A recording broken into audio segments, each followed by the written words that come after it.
Full Mile Beer Company and Kitchen, 132 Market Street in downtown Sun Prairie. Full Mile Beer Company is following forward date guidelines laid out by public health officials. Stream the Devils and progressive news and talk 24/7 at the Devil's Advocates Radio Network, Wisconsin. That's DARNWI.com. That's DARNWI.com. Wiz Cannabis Radio is brought to you by Herbal Aspect, Madison's #1 CBD brand. Next week, we'll talk with State Rep Sheila Stubbs and Eric Echeverria, a commander in the Elgin Police Department. Herbal Aspect is a local, black-owned small business. For more information, go to herbalaspect.com. This is Dom from the Devil's Advocates. You know, in the 7 years that Crudy and I have been doing the show, we have never had a more engaged, dialed in, and motivated audience. And we love them for it. Now is the time for you to reach the greatest audience ever. Call now, advertise with the Devil's Advocates, and talk 92.7 FM. Market your products and services. Get your message out. Promote your events. Call Luke Mathers at 608-819-8255. That's 608-819-TALK. Or go to talk927fm.com and click on the sponsor tab. Hey, Madison, Stephanie Miller here, your favorite sexy liberal, returning to the heart of progressive Wisconsin. Talk 92.7 FM is now the Wisconsin home for the Stephanie Miller Show. Weekdays from 8 to 11 a.m. Listen live Monday through Friday right here on Talk 92.7 FM. Hi, everybody. This is Santita Jackson of the Santita Jackson Show. Every Thursday morning at 7 o'clock, say hello, somebody, and join former Bernie Sanders co-chair, former state senator Nina Turner on the Santita Jackson Show on 92.7 FM.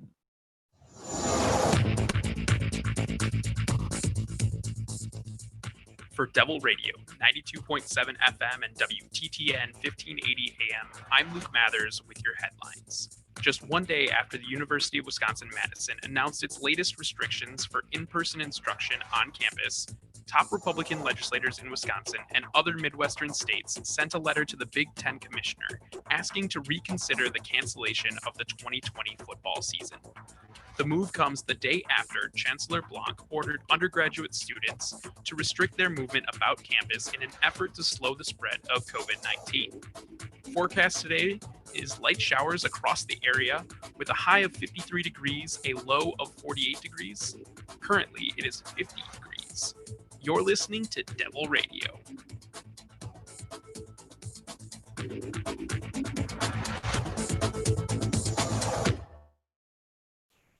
Warning, you are about to listen to the greatest radio show ever. And due to contractual obligations and to shield our airwaves corporate licensees from any semblance of liability, responsibility, and gullibility, we must tell you the views represented on this show are not necessarily those of this station or its management. This radio show contains differing points of view on current political topics, and due to the nature of its contents, it should be heard by everyone. Thank you for listening. 3, 2, 1. Now live from the heart of liberal Wisconsin, where the political party is just beginning, welcome to the Devil's Advocate Show.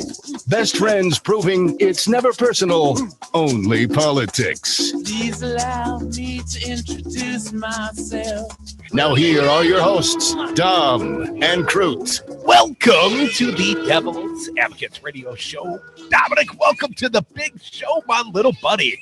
Crudy, happy hump day to you, my dear friend. Another huge show. I have a feeling it's going to be like this all the way through November. Speaking of huge, hey to Fancy Brian as well. He's here with me in Madison. Yes, a tremendously big headline. I would phrase it as thus. Lordy, there were tapes. Yes. There were tapes, and there weren't even they weren't secretly recorded. Clandestine. No. No, Trump. Lordy, I hope they're tapes. Yeah, And, Trump just sat down for an interview with a Pulitzer Prize-winning journalist, Bob Woodward. Maybe you've heard of him, Dom. Why would you do that, Trump? Why would you do that, Trump? And then, probably taken aback. I understand the White House in an uproar at the newest reporting and the tapes of what it is that Trump said. Now, first and foremost, how long before he denies that he said these things that are on tape? It's him on tape. I don't think he can deny it. He will. He'll call it fake news. He'll say it was taken out of context. You know, he'll spin it, Dom. I mean, hell, they got Karl Rove, you know, the human ham. He's out there on Fox News already saying, you know, nobody's perfect.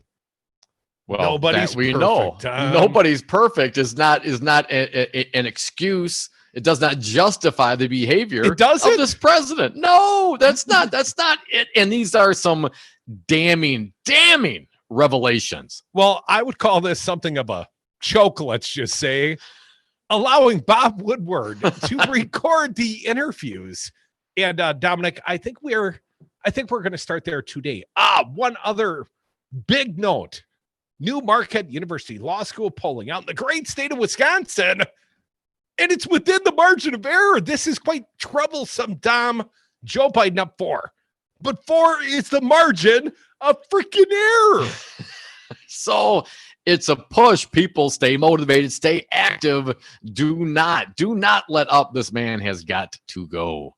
It's a coin flip in the state of Wisconsin. That is my interpretation, Yes, Dominic. Yes, everybody should interpret it that way. When there is new Marquette University Law School polling out, our pal Charles Franklin joins us here on the Devil's Advocates radio show. He'll do so today at 4:05, you know, the start of the 4 o'clock happy hour, Dom. The new happy hour. You know, there are some advantages to the earlier time slot, Crudy. Happy hour starts just a little earlier. When has day drinking ever been an issue for you? Would you ever need a time on the clock? Come on. Above and beyond that, Dominic, we've got another fine guest, James Santelle. You know, there's a question I have for the fine former U.S. attorney, a great resource for this show. My understanding, and I'm going to see if I can get this even close to right. All right. The U.S. Department of Justice, at the direction of Bill Barr, are inserting themselves in place of the defendant, in this case, Donald Trump, in a civil litigation suit. So the Department of Justice, the U.S. government, wants to substitute themselves for the current defendant Trump in a defamation suit where the accusation against Trump is that he raped a woman in a department store dressing room. And he claims he never met the woman. And she is suing him for defamation. And the U.S. government, at our expense, our taxpayer expense, says we are going to substitute ourselves for citizen Trump. And my question of James Santelle is WTF? What does this even mean? How is this theoretically possible? I know this is outrageous. And of course, the crux of this issue, the rape allegation, the defamation, you know, you could just give a DNA sample and make it all go away, right? That would be an interesting way to address this. I think they'd prefer if the U.S. government stood in as defendant on behalf of citizen Trump in a private civil defamation suit where the underlying accusation is the president, you know, before he was president, raped a woman. And it's not even the only credible allegation. But, you know, we'll ask our buddy Jim Santelle, WTF, Jim? What does this even mean? Well, Dominic, let's start at the beginning. Play it down. The headline at CNN Politics, they first released this sound. Trump admits to concealing the true threat of coronavirus in a new Woodward book. And he agreed to sit down for the interview. Again, this is not clandestinely recorded. This is Lordy. There are tapes, and Trump was dumb enough to make them or allow them to be made. I'm going to go first, Dom. I'm kind of giddy. I can tell, man. It's good to see you smiling and happy like that, Crudy. President Donald Trump admitted he knew weeks before the first confirmed U.S. coronavirus death that the virus was dangerous, airborne, highly contagious, and more deadly than even your strenuous flus, and that he repeatedly played it down publicly, according to legendary journalist Bob Woodward in his new book, Rage. That seems like a very fitting title, Dom. This is deadly stuff, Trump told Woodward on February 7th. We've got the sound. We'll play it. In a series of interviews with Woodward, Trump revealed that he had a surprising level of detail about the threat of the virus earlier than previously known. Pretty amazing, Trump told Woodward, adding that the coronavirus was maybe 5 times more deadly than the flu. That's not what he told the American people, if I recall, Dom. Not at all. Trump's admissions are in stark contrast to his frequent public comments at the time, insisting that the virus was going to disappear. It would all work out fine. The book, using Trump's own words, oh, damn, that's going to hurt, depicts a president who has betrayed the public trust and the most fundamental responsibilities of his office. Enraged, Trump says the job of the president is to keep our country safe. But in early February, Trump told Woodward he knew how deadly the virus was. And in March, he admitted he kept that knowledge hidden from the public. I want to always play it down, Trump told Woodward on March 19th, even as he had declared a national emergency over the virus days earlier. I still like playing it down because I don't want to create a panic. If instead of playing down what he knew, Trump had acted decisively in early February with a strict shutdown and a consistent message to wear masks, social distance, and wash hands, experts believe that thousands of American lives could have been saved. Which brings us to the first taped recording of Donald Trump speaking to Bob Woodward. And CNN, they've done all the work here. Playing it down. This was recorded on March 19th. Fancy Brian, gonna need your help. If you would be so kind, play the conversation between Bob Woodward and your president, Donald J. Trump. Now it's turning out it's not just old people, Bob, because today and yesterday some startling facts came out. It's not just older yeah, exactly. young people, to plenty of young people. So what's going on give me a moment of talking to somebody, going through this with Fauci or somebody who kind of it caused a pivot in your mind, because it's clear just from what's on the public record that you went through a pivot on this to, oh my God, the gravity is almost inexplicable and unexplainable. Well, I think, Bob, really, to be honest with you, sure, I want you to. I wanted to always play it down. I still like playing it down. Yes, because I don't want to create a panic. Play it down. The American people are not deserving of the truth. They cannot handle the truth. Trump has been lying to the American people, and we've heard it now on tape. I'm going to read on from the CNN article, Dom. These startling revelations in Rage, which CNN obtained ahead of its September 15th release, were made during 18 wide-ranging interviews. 18 freaking interviews that Trump gave Woodward from December 5th of 2019 to July 21st of 2020. The interviews were recorded by Woodward with Trump's permission, and CNN has obtained copies of the audio tapes. Lordy, they got all the tapes, Dom. Rage also includes brutal assessments of Trump's presidency from many of his former top national security officials, including former Defense Secretary James Mattis, former Director of National Intelligence Dan Coates, and former Secretary of State Rex Tillerson. You know, Mad Dog. Who was Tillerson? Mad Dog was Mattis. Tillerson was Exxon. He had a nickname as well, I believe. I'll have to think on that. Mattis is quoted as calling Trump dangerous and unfit to be commander-in-chief. Woodward writes that Coates continued to harbor the secret belief, one that had grown rather than lessened, although unsupported by intelligence proof, that Putin had something on Trump. Woodward continues writing that Coates felt. How else to explain the president's behavior? Coates could see no other explanation than the fact he was being blackmailed by Pooty Poot. Matt Flynn was right all along. The commie Ruskies. This is damning. I mean, these are the people that Trump hired who have come to the realization that based on Trump's behavior, there is no other way to explain his decision making regarding Russia, except that he is somehow under the thumb of Vladimir Putin. Well, that's just speculation, Don. We've got the tapes. Lordy, there's freaking tapes. 18 interviews worth of tapes. We don't have time for all that, but we will play more of the sound. Bob Woodward, Donald Trump, the most damning headline probably of the week. It would kill any other candidate. Come back with us. More Devil's Advocates.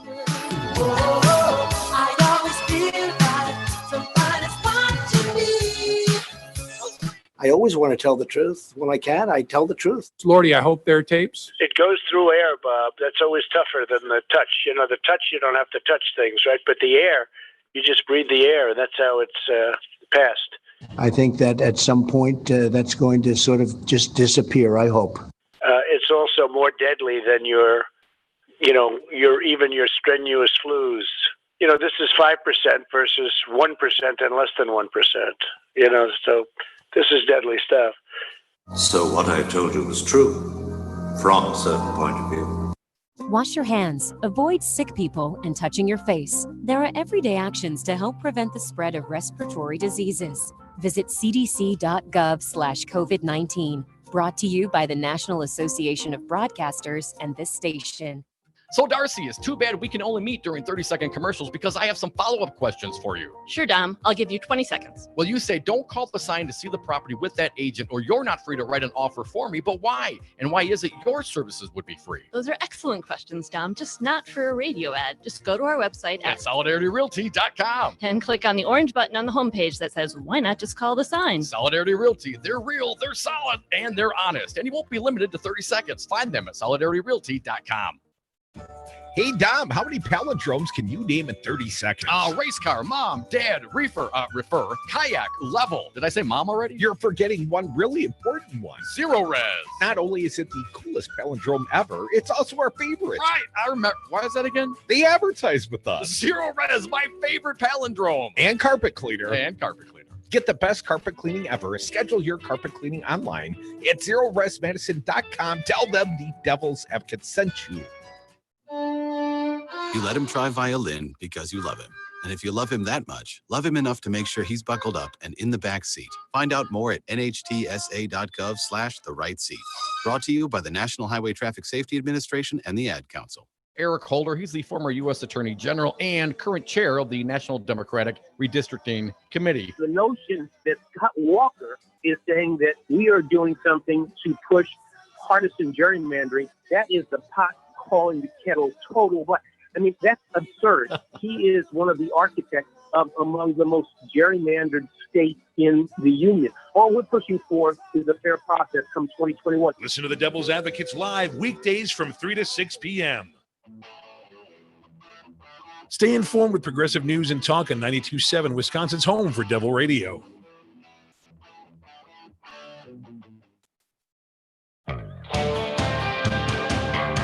I would have gotten away with it too if it wasn't for those meddling Devil's Advocates. And we are back. Thank you for listening to the Devil's Advocates radio show. Phone lines are open. 844-967-2789. Dominic, what sort of idiotic man who's running for re-election agrees to 18 lengthy interviews to be taped by Bob Woodward, who took down Nixon? I don't know if Trump knew that. But Woodward and Bernstein, someone credited with taking down Nixon. That's where they got the first Pulitzer at. Yeah, but Nixon was guilty. I haven't done anything wrong. And Nixon was a quitter, and Trump claims he'll never quit.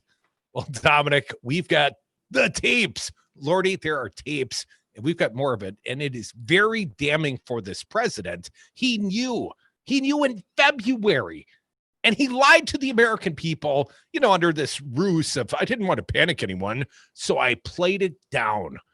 I lied to you, in other words. Crudy, back to the CNN article on this topic. I'll pick up where you left off. The book also contains harsh evaluations of the president's leadership on the virus from current officials. Dr. Anthony Fauci, the administration's top infectious disease expert, is quoted telling others Trump's leadership was rudderless and that his attention span is like a minus number. His sole purpose is to get reelected, Fauci told an associate, according to Woodward. Do you think Fauci's gotten his pink slip yet today? He will. Woodward reveals new details in the early warnings Trump received and often ignored. In a January 28 top secret intelligence briefing, National Security Advisor Robert O'Brien gave Trump a jarring warning about the virus, telling the president it would be the, quote, biggest national security threat of his presidency. Trump's head popped up, Woodward writes. O'Brien's deputy, Matt Pottinger, concurred, telling Trump it could be as bad as the influenza pandemic of 1918, which killed an estimated 50 million people worldwide, including 675,000 Americans. Pottinger warned Trump that asymptomatic spread was occurring in China. He had been told 50% of those infected showed no symptoms. At the time, there were fewer than a dozen reported coronavirus cases in the U.S. 3 days later, Trump announced restrictions on travel from China, a move suggested by his national security team, despite Trump's later claims that he alone backed the travel limitations. Nevertheless, Trump continued to publicly downplay the danger of the virus. February was a lost month. Woodward views this as a damning missed opportunity for Trump to reset the leadership clock after he was told this was a once-in-a-lifetime health emergency. What else happened? Don't forget, Donald Trump was effectively impeached in January of this year. We kind of forget about all that. Gave the State of the Union address in early February, and a lot of this Woodward sound begins on February 7th. I mean, he knew back then. Didn't really mention it in the State of the Union address. We got it handled. Don't worry about it, I think is what Trump expressed. Presidents are the executive branch. There was a duty to warn, to listen, to plan, and to take care, Woodward writes. But in the days following the January 28th briefing, Trump used high-profile appearances to minimize the threat, and Woodward writes to reassure the public they faced little risk. Now, Dominic, we've got sound, and I think it'd be an appropriate time to play it. The deadly stuff. This is deadly stuff, more accurately. President Trump, during a February 7th interview with Bob Woodward, said that he understood coronavirus was dangerous, airborne, and more deadly than the flu. If you would, Fancy Brian, play cut 2. And so what was President Xi saying yesterday? Well, we were talking mostly about the virus, and I think he's going to have it in good shape, but it's a very tricky situation. It goes through air, Bob. That's always tougher than the touch. The touch, you don't have to touch things, right? But the air, you just breathe the air, and that's how it's passed. And so that's a very tricky one. That's a very delicate one. It's also more deadly than your strenuous flus. People don't realize we lose 25,000, 30,000 people a year here. Who would ever think that, right? I know. It's pretty amazing. And then I say, well, is that the same thing? This is more deadly. This is 5 per, this is 5% versus 1% and less than 1%, so this is deadly stuff. So he knew the threat on February 7th because he expressed it to Bob Woodward, and he let Woodward tape it while he was lying to the American people. Crudy, Trump spent most of the next month saying the virus was very much under control and that cases in the U.S. would disappear. Trump said on his trip to India on February 25th that it was a problem that's going to go away. And the next day, he predicted the number of U.S. cases within a couple of days is going to be down to close to zero. By March 19th, when Trump told Woodward he was purposefully downplaying the dangers to avoid creating a panic, he also acknowledged the threat to young people. Just today and yesterday, some startling facts came out. It's not just older, young people too. Plenty of young people, Trump said. Publicly, however, Trump has continued to insist just the opposite, saying as recently as August 5th that children are almost immune. Even into April, when the U.S. became the country with the most confirmed cases in the world, Trump's public statements contradicted his acknowledgments to Woodward. At an April 3rd coronavirus task force briefing, Trump was still downplaying the virus and stating that it would go away. Here's a quote. I said it's going away and it's going to go away, he said. Yet 2 days later, on April 5th, Trump again told Woodward, it's a horrible thing. It's unbelievable. And on April 13th, he said, it's so easily transmissible. You wouldn't even believe it. Then why didn't he have us wearing masks? The American people.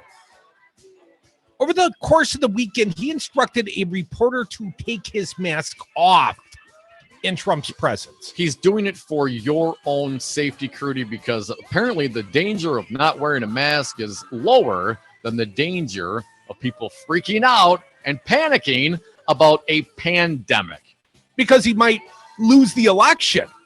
That's the only concern he had. It certainly wasn't for the American people. Come back with us. More Devil's Advocates. Lordy, there are more tapes. And it's quite damning. More devils. This thing's going away. It will go away like things go away. So enjoy your life, ladies and gentlemen. Enjoy your life. I've seen the tweet about tapes. Lordy, I hope they're tapes.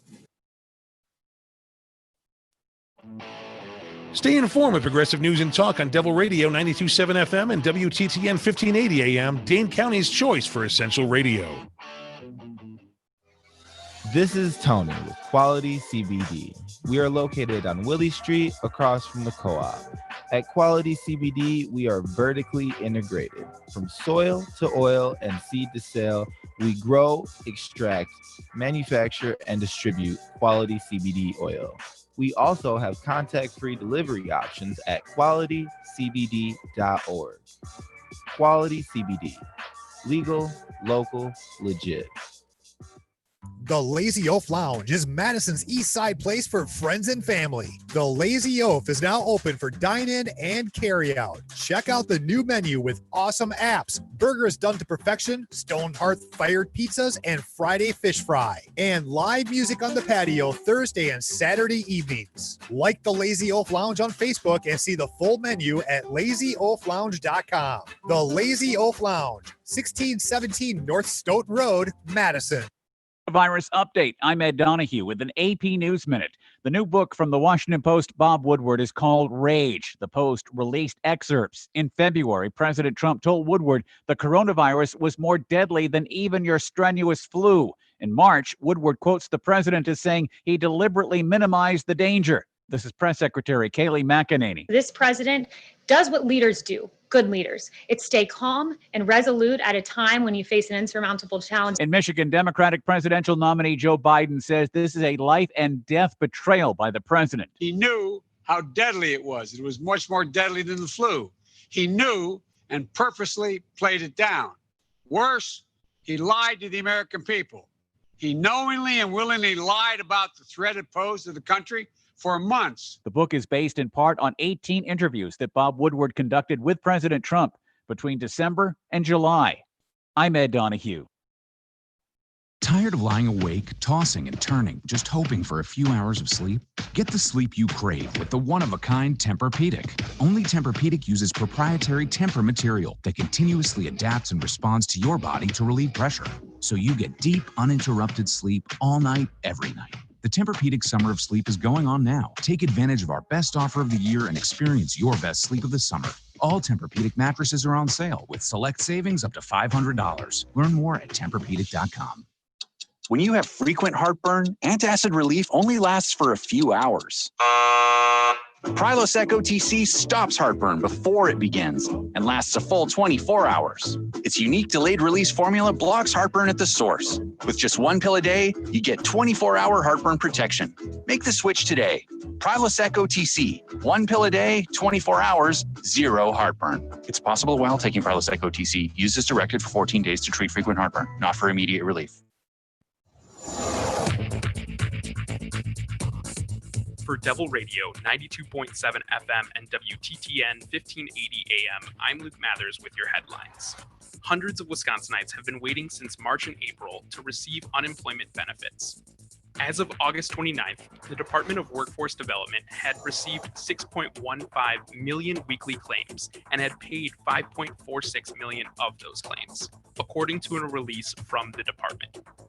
89% of unemployment claims that have been made since COVID-19 hit Wisconsin have been processed, but 452 March filings are still waiting to be adjudicated, according to a letter sent from the Legislative Fiscal Bureau on September 1st. Forecast for Dane County is scattered showers throughout the day with a high of 53 degrees and a low of 48. Currently, it is 50 degrees. You're listening to Devil Radio.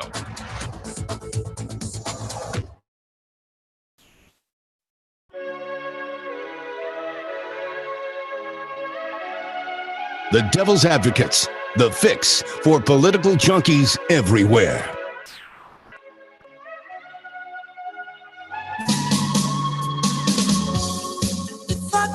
Welcome back to the Devil's Advocates Radio Show. Happy hump day to us all. Dominic, I'm downright giddy because, yes, there are tapes. James Comey, I bet he's a little giddy as well. Although I'm not quite clear what makes Comey giddy. But what makes me giddy is the fact that Donald Trump sat down for 18 long-form interviews with Pulitzer Prize winner Bob Woodward. I mean, And, 18. You can't really say that you were like roped into saying something you didn't want to say. I mean, 18 times? 18? Who Maybe sits down with someone 18 times? If he'd have cut himself off at like 17 or 16, it probably wouldn't be so damning. But that 18th interview, that was the coup de grace. We've got a little more of the sound, and we should play this. This is Woodward with Trump and the quote ahead, biggest national security threat. In a January 28th top secret intelligence briefing, National Security Advisor Robert O'Brien gave Trump a jarring warning about the virus, telling the president it would be the biggest national security threat of his presidency. On May 6th, Trump told Woodward he didn't remember being told that. And don't forget, Woodward's been taping him the whole time. So Woodward's got a whole series of conversations. But let's play this one. Biggest national security threat. I suspect it's Trump. Let's play the cut. So now I understand. If it was too early. Your new national security advisor, O'Brien, said to you on January 28th, Mr. President, this virus is going to be the biggest national security threat to your presidency. Do you remember that? No. You don't? No, I don't. I'm sure if he said it, I'm sure he said it. Nice guy. Well, nice guy. Probably said it. I wasn't paying attention. Dominic, back to the CNN article. Dangerous and unfit, the subheadline. Woodward, a two-time Pulitzer Prize winner, conducted hundreds of hours of confidential background interviews with firsthand witnesses for Rage, his new book, and he obtained notes, emails, diaries, calendars, and confidential documents, including more than 24 letters Trump exchanged with North Korean leader Kim Jong-un. 24? I didn't know they were exchanging dozens of love letters, Dom. Woodward is known to record his interviews with the permission of his subjects and sources. He writes that when he attributes exact quotations, thoughts, or conclusions, that information comes either from the person, a colleague with direct knowledge, or documents.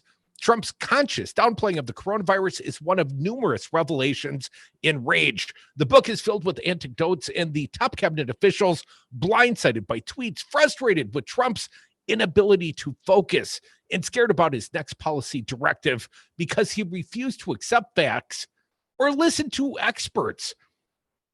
I'm going to read on. Mattis is quoted as saying Trump is dangerous, unfit, has no moral compass, and took foreign policy actions that showed adversaries how to destroy America.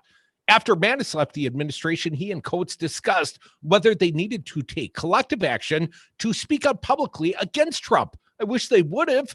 Mattis says he ultimately resigned after Trump announced he was withdrawing U.S. troops from Syria, when I was basically directed to do something that I thought went beyond stupid to felony stupid. That's a quote, Dom.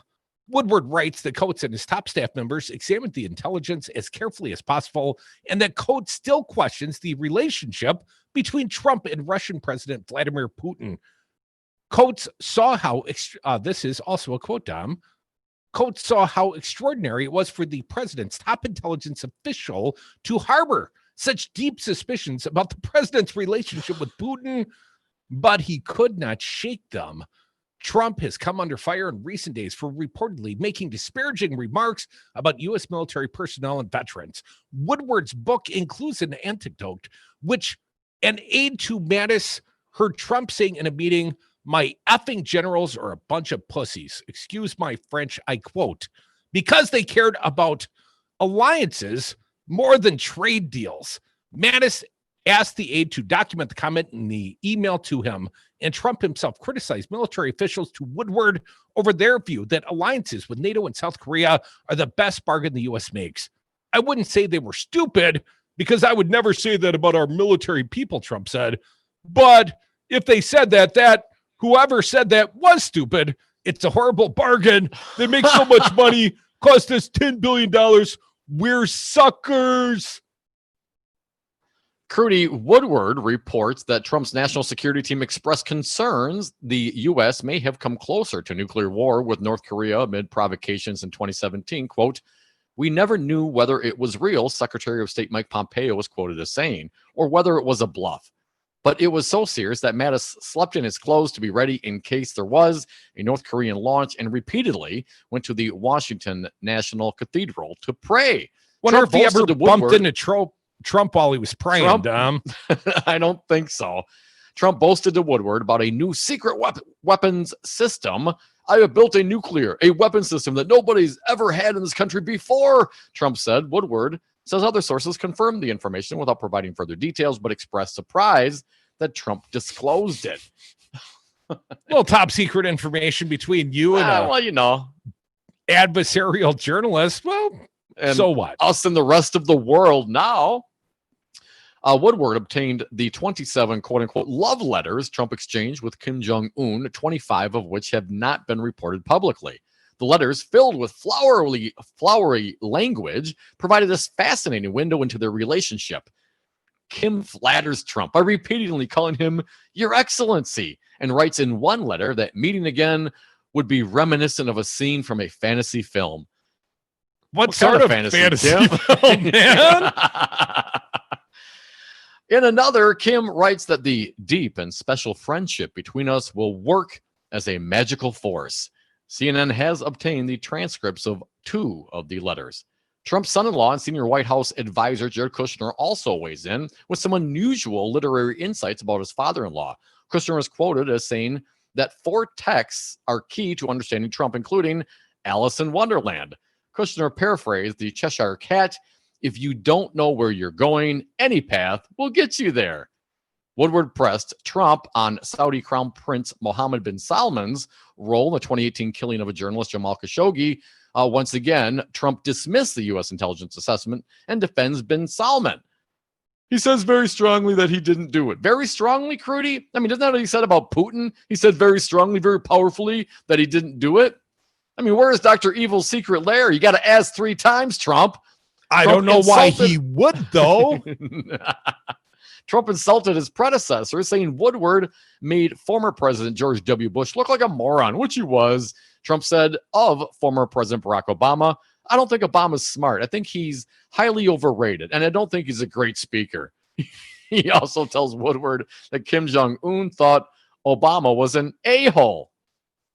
Woodward discussed the Black Lives Matter protests and suggested to the president that people like the 2 of them, white and privileged, need to work to understand the anger and pain that Black people feel in the U.S. Trump's reply, well, we got some sound of this one. If you would, Fancy Brian, let's play what the president had to say to Woodward in this regard. Cut 13.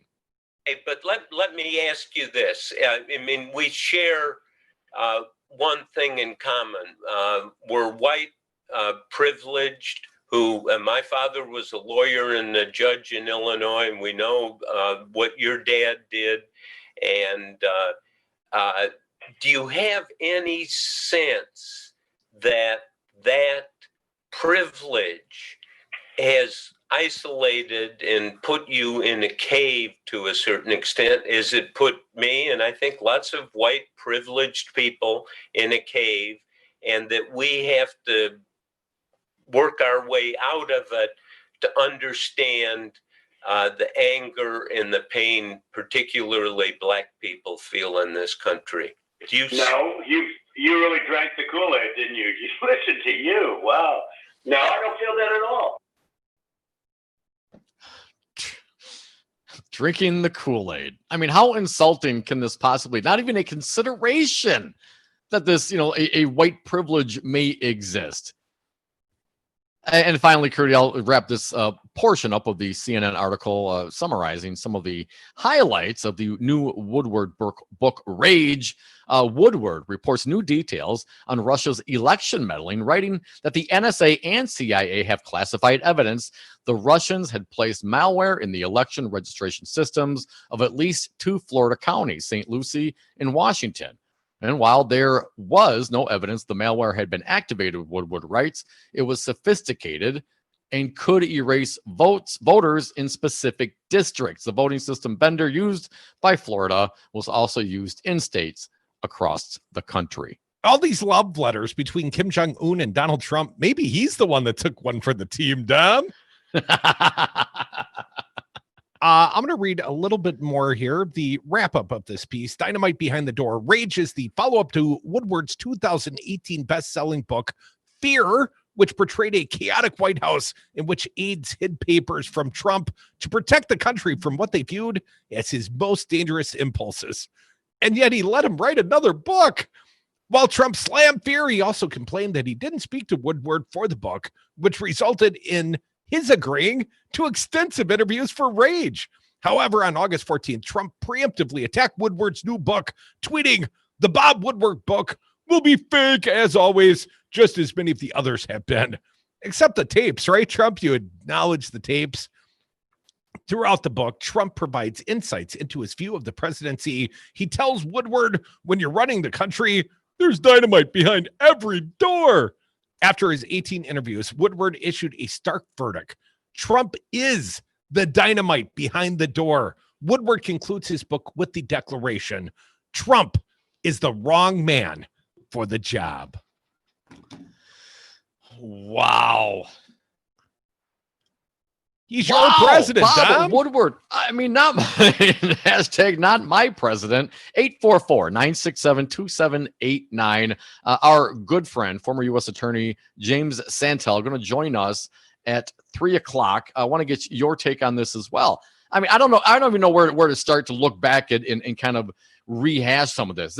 It's every paragraph has a seemingly shocking truth to it. But if you think about it, are we really, really surprised? No, there's you really no drank shock the on Kool-Aid my on the Black Lives Matter stuff, didn't you, Bob? I can't. What are you talking about?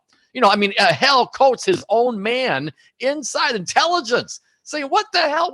Trump is under the influence of Vladimir Putin." I can't think of any other reason why he would act like this. Dominic, I speculated when Dan Coates walked off the job, I thought that Dan Coates might be the deep throat, if you will, behind the what eventually led to the impeachment of Donald J. Trump, behind the Ukraine affair. I thought that Coates was the deep throat, but Coates knew better. He knew that it is far worse, perhaps, than even we know. And another thing, Dom, Peter Strzok effectively says there is so much that we don't know that the FBI investigated. Strzok, the lover of Lisa Page, was also the head of counterintelligence at the FBI. He was the head spy master at the FBI, in charge of counterintelligence. And there was some collusion, some coordination going on, let's just say, Dom. We may not see the entirety of that, but Strzok also dropped a new book. Come back with us. We are the Devil's Advocates. Well, but Crudy, let me just reiterate, from my understanding, no one's actually investigated these ties and connections and concerns between Trump and Russia. Rosenstein pulled that off of Mueller's plate, man. Nobody's looked into it. They don't want to not look comprehensively, because they know what they're going to find.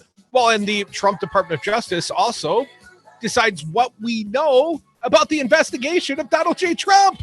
Ain't that swell? Come back with us. Your phone calls always appreciated at 844-967-2789. Tell me lies, tell me sweet little lies. Tell me lies. Oh, no, you can't disguise.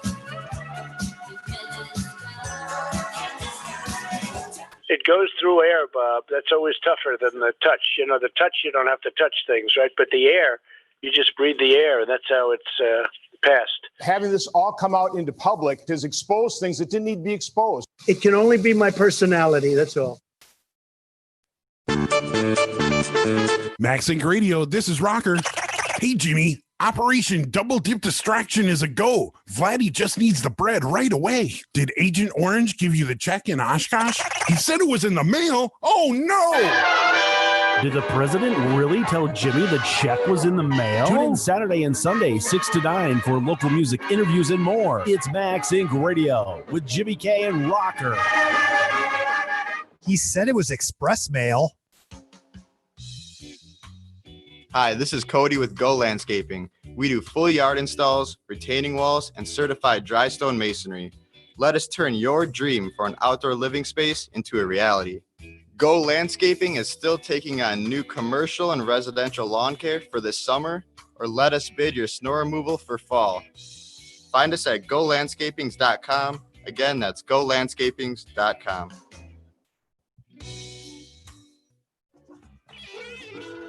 Stream the Devils and Progressive News and Talk 24/7 at the Devil's Advocates Radio Network, Wisconsin. That's DARNWI.com. That's DARNWI.com.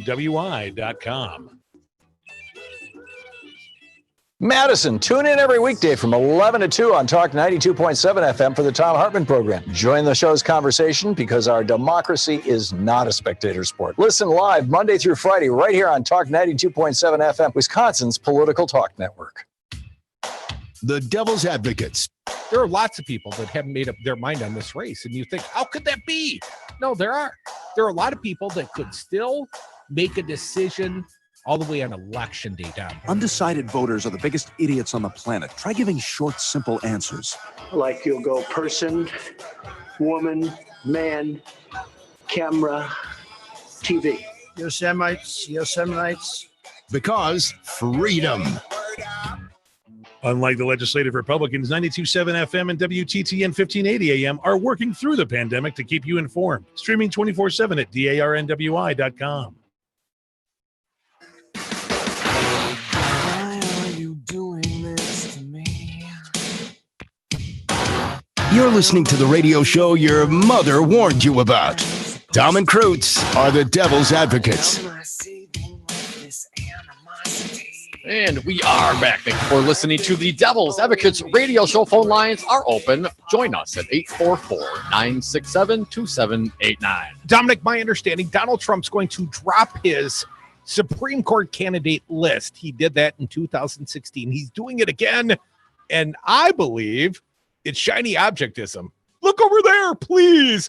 Look over there. Ask me about my judicial nominations, please. Don't ask me about those words I said on a recorded device. Above and beyond that, Dom, this troubling headline at the Washington Post, senior DHS official alleges in whistleblower complaint that he was told to stop providing intelligence analysis on threat of Russian interference. I find that troubling. We're going to have former U.S. Attorney James Santelle join us in a few minutes, 3:05. And later in the show, we got New Marquette University Law School polling out today. Charles Franklin in the 4 o'clock happy hour. But I'm going to read from Shane Harris and Nick Miroff at the Washington Post. A senior Department of Homeland Security official alleges that he was told to stop providing intelligence analysis on the threat of Russian interference in the 2020 election, in part because it made the president look bad. An instruction he believed would jeopardize national security. The official, Brian Murphy, who until recently was in charge of intelligence and analysis at DHS, said in a whistleblower complaint that on 2 occasions, he was told to stand down on reporting about the Russian threat. On July 8th, Murphy said acting Homeland Security Secretary Chad Wolf told him that an intelligence notification regarding Russia disinformation efforts should be held because it was unflattering to Trump, who has long derided Russian interference as a hoax that was concocted by his opponents to delegitimize his victory in 2016. It's not clear who would have seen the notification, but DHS intelligence reports are routinely shared with the FBI, other federal law enforcement agencies, state and local governments. Murphy objected to Wolf's instruction, stating that it was improper to hold a vetted intelligence product for reasons of political embarrassment. according to a copy of the whistleblower complaint that was obtained by the Post. Murphy also alleges that 2 months earlier, Wolf told him to stop producing intelligence assessments on Russia and shift the focus of the election interference to China and Iran. He said Wolf told him that these instructions specifically originated from the White House National Security Advisor, Robert O'Brien, another Irish guy. Murphy said he would not comply with the instructions, which he believed put the country in substantial and specific danger, according to the complaint, which was filed Tuesday with the DHS Inspector General. I guess another Inspector General is going to get canned on Friday, Dom. The White House and DHS did not immediately respond to a request for comment. Mr. Murphy followed proper lawful whistleblower rules in reporting serious allegations of misconduct against DHS leadership, particularly involving political distortion of intelligence analysis and retaliation. His attorney, Mark Zaid, said in a statement, "We have alerted both the executive and legislative branches of these allegations, and we will appropriately cooperate with oversight investigations, especially in a classified setting." Cody, Rep. Adam Schiff, the chairman of the House Intelligence Committee, said in a statement that Murphy's complaint outlines grave and disturbing allegations that senior White House and Department of Homeland Security officials improperly sought to politicize, manipulate, and censor intelligence in order to benefit President Trump politically. This puts our nation and its security at grave risk. The committee has asked Murphy to testify later this month. Murphy's allegations track with concerns by other officials, as well as Democratic lawmakers and national security experts, that the Trump administration has tried to downplay the threat from Russia. Last month, the Office of the Director of National Intelligence stated publicly that Russia, China, and Iran were engaged in interference campaigns, an assessment that drew sharp rebukes from Democratic lawmakers who said the administration was trying to equate the efforts of all three countries, when in fact Russia is the only one actively trying to help Trump by attacking his opponent, former Vice President Joe Biden. Dominic, want to get at least one caller in this segment at 844-967-2789. We got former U.S. Attorney James Santelle coming to comment in the 3 o'clock hour, but we got Kevin from Madison right now on the phones. Kevin, welcome. What do you got for us? Well, I guess I'm one of those undecideds, right? And so shame on me, right? I guess I shouldn't be calling, but I guess I go through life with an open mind, or at least I try to. And I guess it's like trying to find some balance, right? So, I was down visiting my mother, and she listens to Fox News, and then I try to get another thing. I don't watch really Fox, or I try to get my own information. And I guess I struggle with, is there any balance on any of these shows anywhere? Or I guess, there's never any sides, right? It's like I don't defend the violence, the racial violence with the police, but then you don't see the whole video.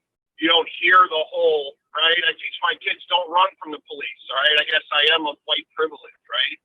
But I guess where's the balance? Where's the where is the balance? What balance are you not seeing, sir? I mean, I'm not. Go ahead. No, I guess the balance that I don't see is, with Floyd, right? You've got it was horrible, right? I had my kids are 10 and 15. I had them watch the video. I think they need to see what happened, right? But then, I don't hear about the autopsies that are performed that, there was fentanyl in the system. And then why is that pertinent, Kevin? I mean, the guy got murdered on a videotape. You saw it, you watched it with your kids. Why is his prior consumption pertinent? Well, because it also went to partially, I'm not saying completely, but it is partially that, they said it was fentanyl, methamphetamine. He had sickle cell gene. There was other contributing factors. And again, I am not defending. Please don't misunderstand. I'm not defending. But in order to have an intelligent conversation, I think we need to teach our children that they shouldn't run from the police. I think we need to teach our children that, that there are two sides. And somewhere, if you want to have an intelligent conversation, you have to include it all.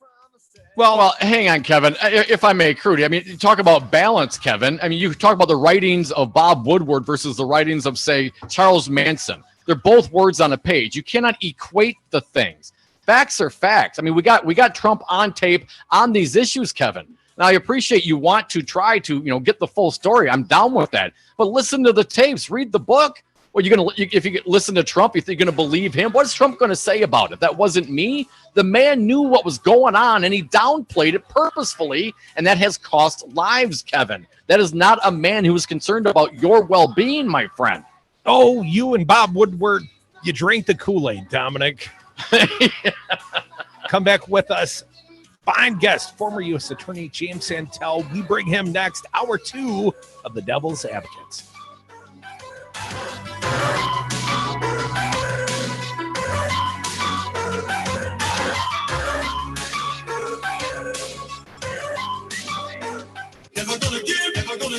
On many sides. On many sides. Hey, Wisconsin. We're Wisconsin. I'm a dairy farmer. I'm a bartender. Yo me escuela de enfermería. There's no doubt no one's ever experienced anything like COVID-19. Ever. But there's also no doubt we'll get through it together. So I'll sanitize surfaces. I won't touch my face. And I'll stand 6 feet apart. Look, these are little things. But they mean Everything. Let's all have each other's backs. so we can all keep moving forward. And let's all be in for each other. Learn more at weareallinwi.com. I'm Rocker, and this is my vodka. Rocker Vodka, made right here in Madison, Wisconsin. Enjoy Rocker cocktails at the Dark Horse by Sal's on East Washington every Saturday on the patio from 2 to 5 p.m. It's extended happy hour with live music. Find Rocker Vodka and Rocker Rye Whiskey at Steve's Liquor, Woodman's Total Wine, Vic Pierce, Festival Foods, and more. For more information, visit rockervodka.com. You are listening to WTTN 1580 AM Columbus and W224EG 92.7 FM Madison. Always streaming at Talk 92.7 FM. AP News. I'm Ed Donahue. A book by journalist Bob Woodward says President Trump seemed to grasp how serious the threat of the coronavirus was months ago, but minimized it to the public. The AP Sagar Magani has the story. Woodward quotes the president as calling the virus deadly stuff in February. You just breathe the air, and that's how it's passed. A month later, Woodward says the president told him he deliberately played down the threat to the public, calling it no worse than the seasonal flu. Asked if he deliberately misled the American people, White House spokeswoman Kelly McEnany said, absolutely not. The president never downplayed the virus, saying he instead projected calm during a crisis. Democratic challenger Joe Biden says what the president actually did is lie. He failed to do his job on purpose, calling it a despicable life and death betrayal of the American people. Sagar Magani, Washington. On Capitol Hill, Dr. Francis Collins, head of the National Institutes of Health, wouldn't pin down a time a coronavirus vaccine will be ready, telling lawmakers it's all about safety. This is foremost in all our minds. We cannot compromise here. Strong winds are fueling wildfires along the West Coast. In Oregon, Governor Kate Brown says the next few days will be tough. Our number one priority right now is saving lives. As such, our statewide strategy is focused on life safety, evacuation, and protecting structures. A massive cloud of smoke covered much of California. Anti-apartheid crusader and Nelson Mandela's personal lawyer, George Bezos, has died in South Africa. He was 92. President Trump has weekend rallies planned in Las Vegas and Reno, but they're in jeopardy. Local officials warned they violate Nevada's ban on gatherings of more than 50 people because of the coronavirus. The crypt under the plaza in front of Notre Dame. Hello, Jim Santelle. And how are you? Is the sound okay? Reopened to Yeah, there you go, man. Wonderful. Good to see you again. Tired of lying awake, tossing and turning? Good to see you, sir. We are fully functional and operational station. Kind Tempur-Pedic. Only Tempur-Pedic uses proprietary Tempur material that continues. All right, my friend, I'm turning you down. Always yes. Always yes. So you get deep, uninterrupted sleep all night, every night. The Tempur-Pedic Summer of Sleep is going on now. Take advantage of our best offer of the year and experience your best sleep of the summer. All Tempur-Pedic mattresses are on sale with select savings up to $500. Learn more at TempurPedic.com. When you have frequent heartburn, antacid relief only lasts for a few hours. Prilosec OTC stops heartburn before it begins and lasts a full 24 hours. Its unique delayed release formula blocks heartburn at the source. Just one pill a day, you get 24-hour heartburn protection. Make the switch today. Prilosec OTC 1 pill a day, 24 hours, zero heartburn. It's possible while taking Prilosec OTC. Used as directed for 14 days to treat frequent heartburn, not for immediate relief. There are everyday actions to help prevent the spread of respiratory diseases. Wash your hands. Avoid close contact with people who are sick. Avoid touching your eyes, nose, and mouth. Stay home when you are sick. Cover your cough or sneeze. Clean and disinfect frequently touched objects with household cleaning spray. For more information, visit cdc.gov/COVID-19. This message brought to you by the National Association of Broadcasters and this station. This is Tony with Quality CBD. We are located on Willie Street across from the co-op. At Quality CBD, we are vertically integrated. From soil to oil and seed to sale, we grow, extract, manufacture, and distribute quality CBD oil. We also have contact-free delivery options at qualitycbd.org. Quality CBD. Legal, local, legit. Stream the Devils and Progressive News and Talk 24/7 at the Devil's Advocates Radio Network, Wisconsin. That's DARNWI.com. That's DARNWI.com. Whisk Cannabis Radio is brought to you by Herbal Aspect, Madison's #1 CBD brand. You can catch the show live on our social channels. Just search for Whisk Cannabis Radio. Herbal Aspect is a local, black-owned small business. For more information, go to herbalaspect.com. All right, well, what does your church tell you about when people say that they're the second coming of God? My reason tells me the man is certifiable. I want your opinion, Gary. I would say anybody who comes back and says that, I would say you'd be the Antichrist. I am the chosen one. So Trump is the Antichrist, then, Gary, by that No, logic? I'm not saying he is, but I'm But saying he he's got- said he's the chosen one. I am the chosen one. Gary, by your biblical logic, Donald Trump is the Antichrist. Listen to the Devil's Advocates live weekdays from 3 to 6 p.m.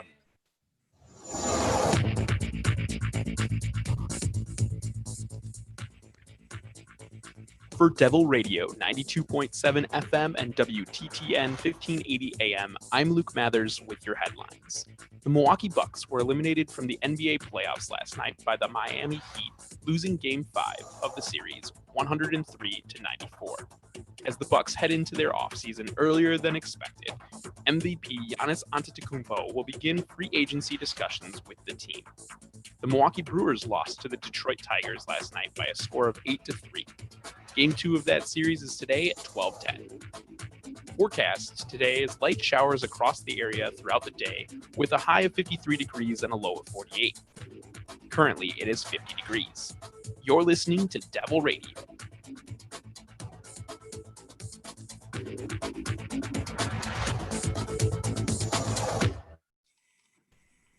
Warning, you are about to listen to the greatest radio show ever. And due to contractual obligations and to shield our airwaves corporate licensees from any semblance of liability, responsibility, and gullibility, we must tell you the views represented on this show are not necessarily those of this station or its management. This radio show contains differing points of view on current political topics, and due to the nature of its contents, it should be heard by everyone. Thank you for listening. Now live from the heart of liberal Wisconsin, where the political party is just beginning, welcome to the Devil's Advocate Show. Best friends proving it's never personal, only politics. Please allow me to introduce myself. Now here are your hosts, Dom and Crute.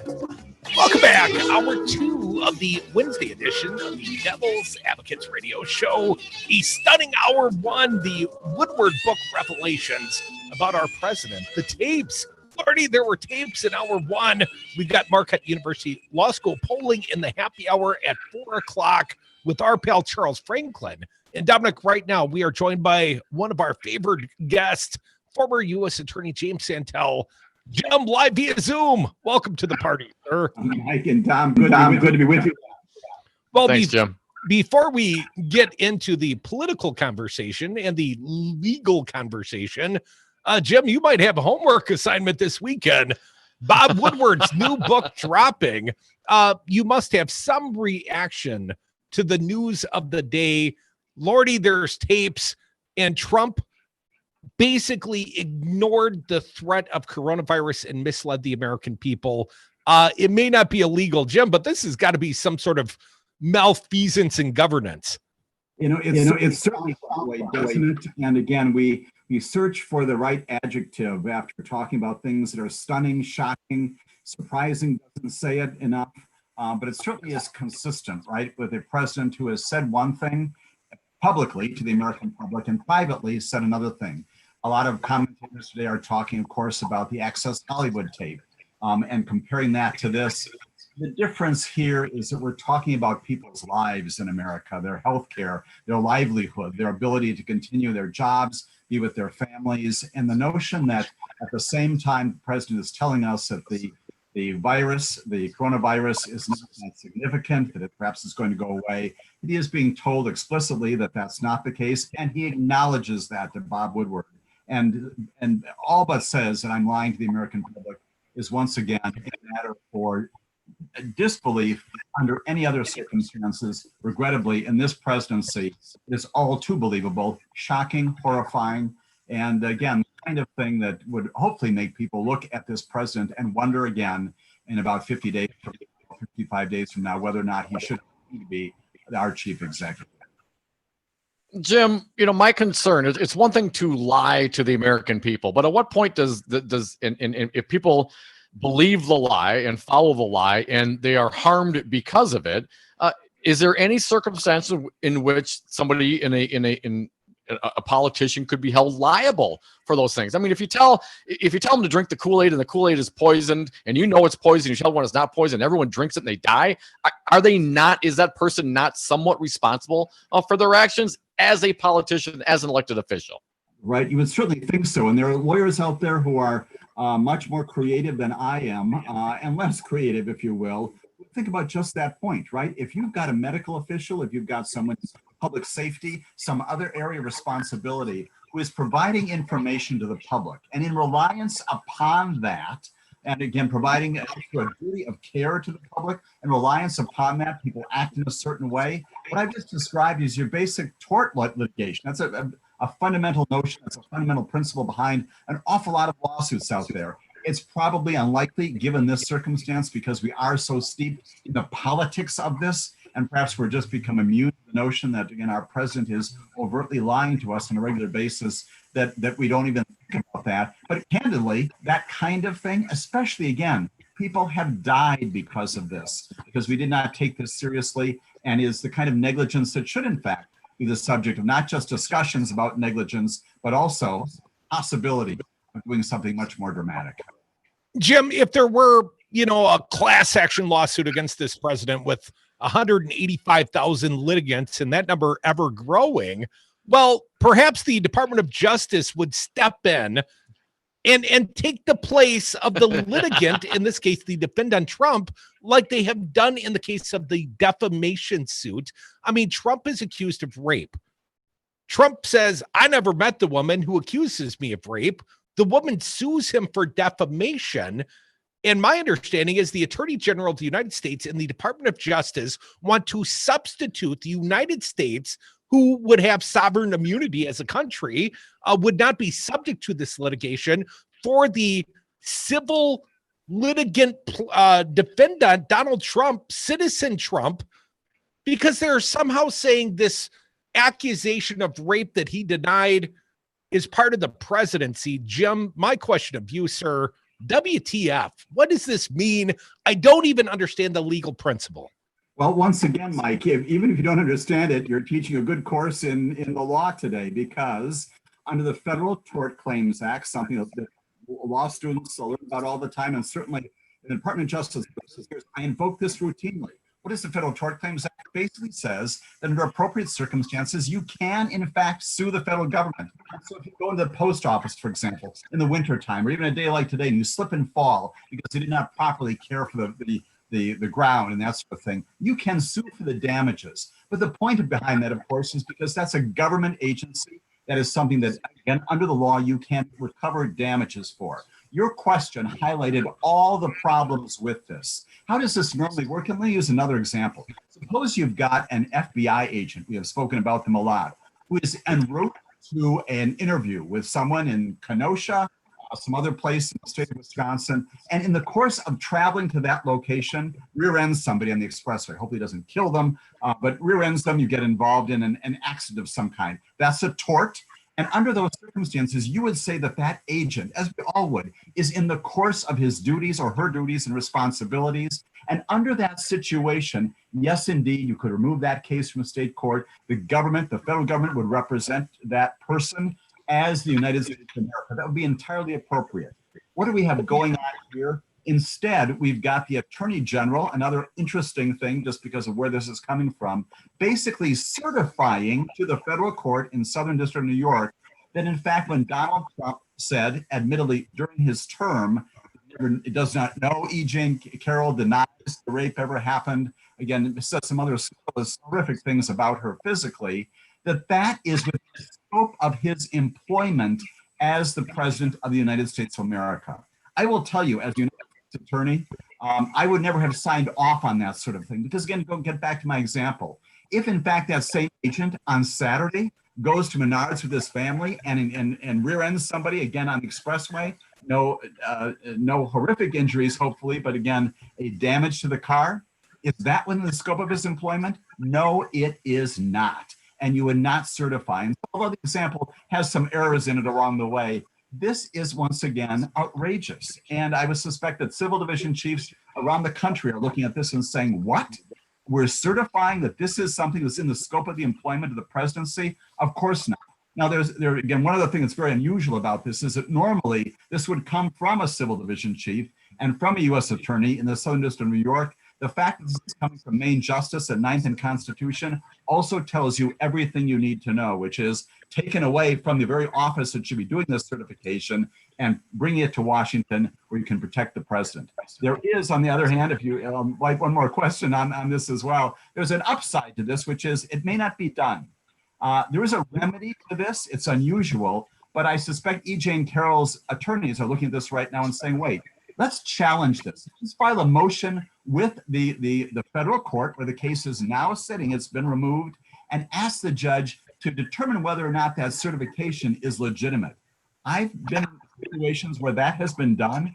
And again, we don't certify easily. We always look to the circumstances. You can file that motion and a judge could in fact say, you know what, this is not within the scope of the presidency, and not only basically turn back the certification, but send this back to the very state court from which it came. I'm sure E. Jean Carroll's attorneys right now are working on that very petition. That's the next story that's down the road here. Folks, you are listening to the Devil's Advocates Radio Show, Devil Radio 92.7 WTTN 1580 AM. We got a fine guest. He is former U.S. Attorney James Santelle. But Jim, this maybe not exact case, but this is played out in the federal courts before. The Paula Jones case, it was against the president. It was a civil litigation, and the president was accused of sexual impropriety.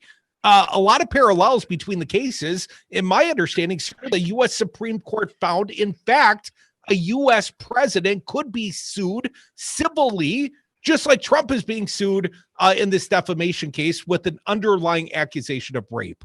Sure. There's an awful lot of language in the Paula Jones case, Bill Clinton many, many years ago, that goes to the same issue, which is, again, putting aside my hyper-technical kind of wonkish approach to the Federal Tort Claims Act and things could happen here. The question that you're raising is this the kind of lawsuit that just in terms of pure justice and equity and fairness should be prevented? Is there something about this lawsuit that prohibits the president from doing the job that he's doing, whatever that job may be these days, candidly? But beyond that, is there something about what is alleged here that would disrupt the operation of the presidency, that would go to the very executive branch function of the Constitution? And the answer is no. The Supreme Court, as you just said exactly that, which is that the president is subject to civil lawsuits, frankly, as we learned in the Nixon situation, subject to investigation in the criminal setting. We don't even have to get there. The Supreme Court has said plainly that a president is subject to civil litigation. We know from the cases now going on in New York, subject to all kinds of investigative pursuits, subpoenas, those kinds of things. Just because you're the president does not mean you're absolutely immune, as his attorneys have often argued. This one, once again, I would wait for chapter 2 on this because I don't think it's over. Shades also, Emmett Sullivan, again, a judge taking a look at something the Department of Justice has done and scratching his or her head and saying, gosh, maybe we need to take a closer look at what's going on coming out of the Department of Justice. Don't be surprised the federal judge here does just that. Jim, we're down to our last minute in this segment. Dom, you go. Just real quick, Jim, E. Jean Carroll, I mean, how does this impact her? What ramifications does this have for her? Does this cost the alleged victim? Does it cost her more money? Does it burden the victim in this case, Jim? I want you to stew on that for a minute. Don't give me an answer. I know you're very detailed in that. Come back with us. Our friend James Santelle, former U.S. attorney, talking all things Trump in this particular case, the defamation lawsuit, E. Jean Carroll being taken over by Barr. Come back with us, Devil's Advocates. We'll be right back.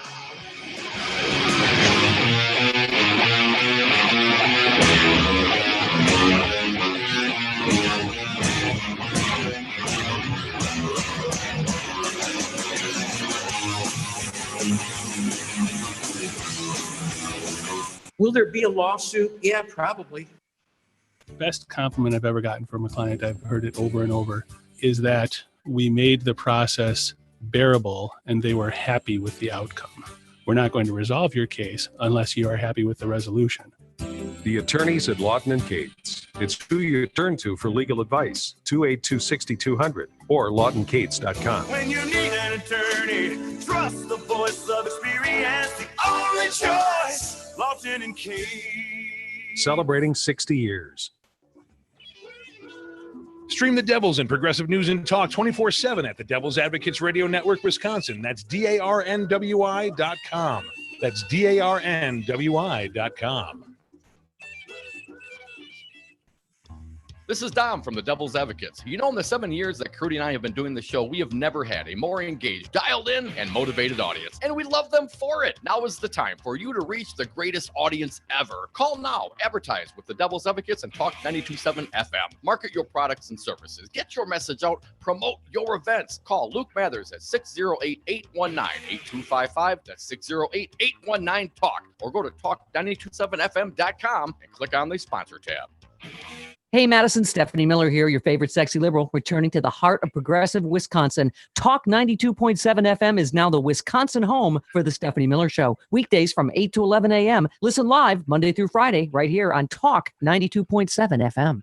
The Devil's Advocates are live weekdays 3 to 6 p.m. Thanks for the job you do. It sure showed in the Supreme Court. But I just want to thank you guys for your program. Thank you so much. Thank you, thank you, thank you. You don't get enough credit for this. We've never had a voice ever in this state. So I think you guys really need to take a bow. Thanks again for your work. It's really important. You need these guys. They're there for all of us. You're welcome, everybody, and thank you. From Wisconsin Dells to Dousman, WTTN 1580 AM is essential radio to get you through the pandemic.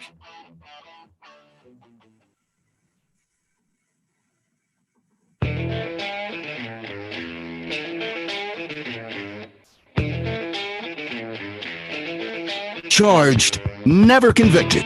Dom and Krutz are the Devil's Advocates.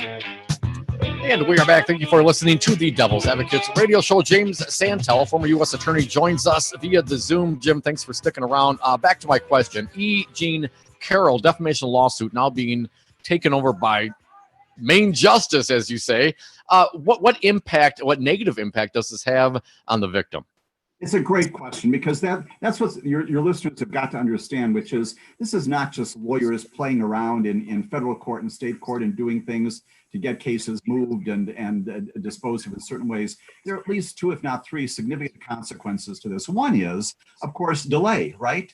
The more you do these kinds of things, where attorneys said Trump's strategy in this case from day one has been delay, and more delay. That is a direct impact not only on E. Jean Carroll, who's got a right to have her claims adjudicated in a court and resolved with the speed that's appropriate to this litigation.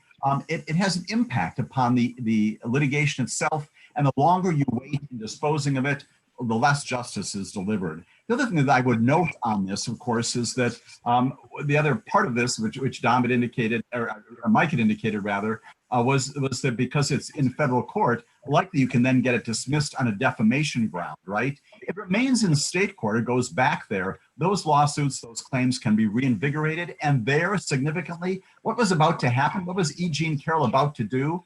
Number one, depose the president. Again, as we talked before the break, under the Paula Jones case, a president can be and has been deposed. And second, provide a DNA sample. And again, shades of Bill Clinton.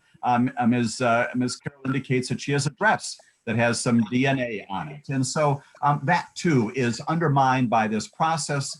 And again, the procedure masks, I think, a much more contemptuous approach by the Department of Justice, one that I think an awful lot of people out there inside the Department of Justice today who are legitimately certifying when there has been action within the scope of employment. When that is done, even yesterday's action undermines that legitimate certification. If this is conduct within the scope of employment, what isn't? What isn't? And that's the concern. You've also completely diluted the fundamental notion behind this important procedural mechanism here. Jim, some issues we did not get to last week during your appearance on this fine show. The Second Circuit Court of Appeals stayed a lower court order regarding the enforcement of the Mazars subpoena. This is for the District Attorney Vance in that case. Now, I was thinking Vance was rolling, this was happening, all of a sudden a pause. I was a little concerned about it. Jim, how do you read this part of the case? Sure, perhaps not completely surprising, but once again, if the theme of today's discussion is delay, that's what we have going on here once again. And as your listeners and the two of you know very, very well, this comes out of the Supreme Court, sending this back down, saying, no, in fact, Cy Vance does have a right to enforce this grand jury subpoena. The president has got the right to pursue those kinds of things that he would otherwise pursue as a litigant. And a federal district judge, Victor Marrero, said in a 103-page opinion a few weeks ago that yes, indeed, I'm enforcing the subpoena. Mr. Trump, produce this material. And so that's a significant movement forward. Of course, what happens right away is the president appeals to the Second Circuit, the higher court, again, between the Supreme Court and district court. And what happened last week is that the court said, well, you're right, not in terms of the merits, but if in fact the judge's order, the lower court judge's order is acted upon immediately, there was no taking that back. And so we'll stay this until we have an opportunity to review it. They have in fact scheduled a hearing on that. And so that's coming up fairly soon. But again, it delays this matter even further. No anticipation, as we have talked before, that there was ever a time that we'd see all this before the election itself. This is again grand jury material. Cy Vance will keep it and put this together as a part of his lawsuit and his criminal action if there is one coming. But that's the point, once again. By doing this, you're delaying even that justice going forward. And assuming that there is a basis upon which Cy Vance can, in fact, bring charges here against whether it's the president or other people, that gets further delayed the longer, even by days and weeks, that this drags on.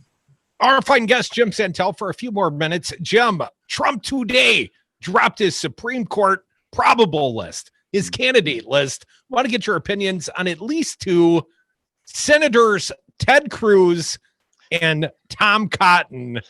Do you have a preference? Which one would you rather see on the SCOTUS? You know, I will tell you that let's go back in history. There's a fellow named Merrick Garland who is still in the Court of Appeals for the D.C. Circuit, who should be on the United States Supreme Court today. And that would be certainly would be on my list. And he would certainly be perhaps at the top of the list. I think an awful lot of people are thinking about that. It's not unprecedented, of course, that you pluck political people and put them on the Supreme Court. But even our history of those people that we have looked at, whether it's Neil Gorsuch recently and Brett Kavanaugh, others even under the Obama administration, Sonia Sotomayor and Elena Kagan, all of those folks have strong and significant legal backgrounds. They've been on the court, Elena Kagan, the Solicitor General, people who have been spending their lives doing this kind of thing. Those kinds of folks, as they appear on the president's list, those two senators don't fall into that category. And I would say that with due respect, especially since, like others on both sides of the political aisle, both Republicans and Democrats who do have that legitimacy about their background and their history. Again, Merrick Garland falls squarely into that setting. And I would think that if there is a new president less than a year from now, his name would be back on the list if, in fact, there's another vacancy for the next president to fill. Jim, last minute, October surprise. Could you predict the percentage of the likelihood indictments will come from this Department of Justice against Hunter Biden or perhaps even Barack Obama? You know, we can always think about this because we know that, again, as people have said, that presidential elections in America are decided on Halloween, right? And part of the issue there is what is waiting, what is happening next. It fully is anticipated that this president is not above pulling out every stop that he possibly can do. The Justice Department, regrettably, I say this with great sadness, is a part of that process. And today's work just further it confirms that association. Thank you so much, James Santelle, our favorite guest, former U.S. attorney. Come back with us. More Devil's Advocates. Is a complete lack of respect for the law.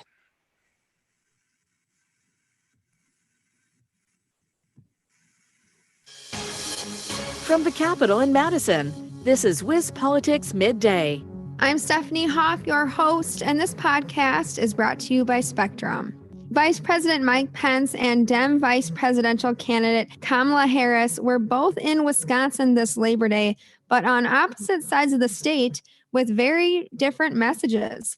Pence's pitch was to farmers and workers. Harris spoke of the challenges facing minority and female-owned businesses. On the line with me today for more on the campaign visits is Pat Pabletti. To start off, where did Pence and Harris travel to, and how did it go? Well, Stephanie, I think you broadly covered how it went, but let's talk a little bit about where they went. So Pence was speaking at the Dairyland Power Cooperative in La Crosse, while Harris held two events in the Milwaukee area. And I think it's important to highlight these regions because they're both key to their respected campaigns winning Wisconsin this fall. And I think they were both done very strategically. Now, Trump won Western Wisconsin's 3rd congressional district by about 4.5 points 4 years ago. But then Dem Tony Evers won it narrowly in his 2018 gubernatorial campaign. So there's a bit of a swing there. Meanwhile, on the other side, Hillary Clinton underperformed across Wisconsin in 2016 compared to Barack Obama, though much of the national attention was paid to poor turnout numbers in Milwaukee County. So really bolstering areas where both campaigns will really need to be on point if they want to claim victory in November. Also in Wisconsin are new television ads for each campaign. Biden has 2 new ads. What are those about? Yeah, and one, a 60-second spot, is kind of in keeping with what we've seen specifically out of his campaign so far, which is kind of a broad and evocative look at what he quotes as a fresh start for America. That's really what we've seen. The second one, which is a 30-second spot, features comments on a specific policy issue, although it does knock President Trump for this. Now, this focuses on Social Security, which Biden in the ad calls a sacred promise. So here's a short clip from that ad. The current president is threatening to break that promise. He's proposing to eliminate a tax that pays for almost half the Social Security without any way of making up for that lost revenue. I will not let that happen. And Pat, what or who is Trump's target in his new commercial? So he focuses on what the ad calls the greatest economy the world has ever seen. So here's a short clip from there. But Joe Biden wants to change that. I would shut it down. Why would we ever let Biden kill countless American businesses, jobs, and our economic future when President Trump's great American comeback is now underway? Now, one thing to focus on the back end, Stephanie, is this is a bit of a pivot in terms of the campaign ads we've seen so far. Now, Trump's campaign has largely focused on kind of 2 things. One was a law and order type message, which kind of matches a lot of the rhetoric the president's using at the moment. We've also seen quite a few ads out of the Trump campaign targeting Biden on taxes. So this is the first time that we're going to see him go at the economy more broadly. For more on coverage leading up to the November 3rd election, visit battlegroundwis2020.com. Until tomorrow, I'm Stephanie Hoff. Thanks for tuning in. This has been WIS Politics Midday. For more state government and political news, visit wispolitics.com.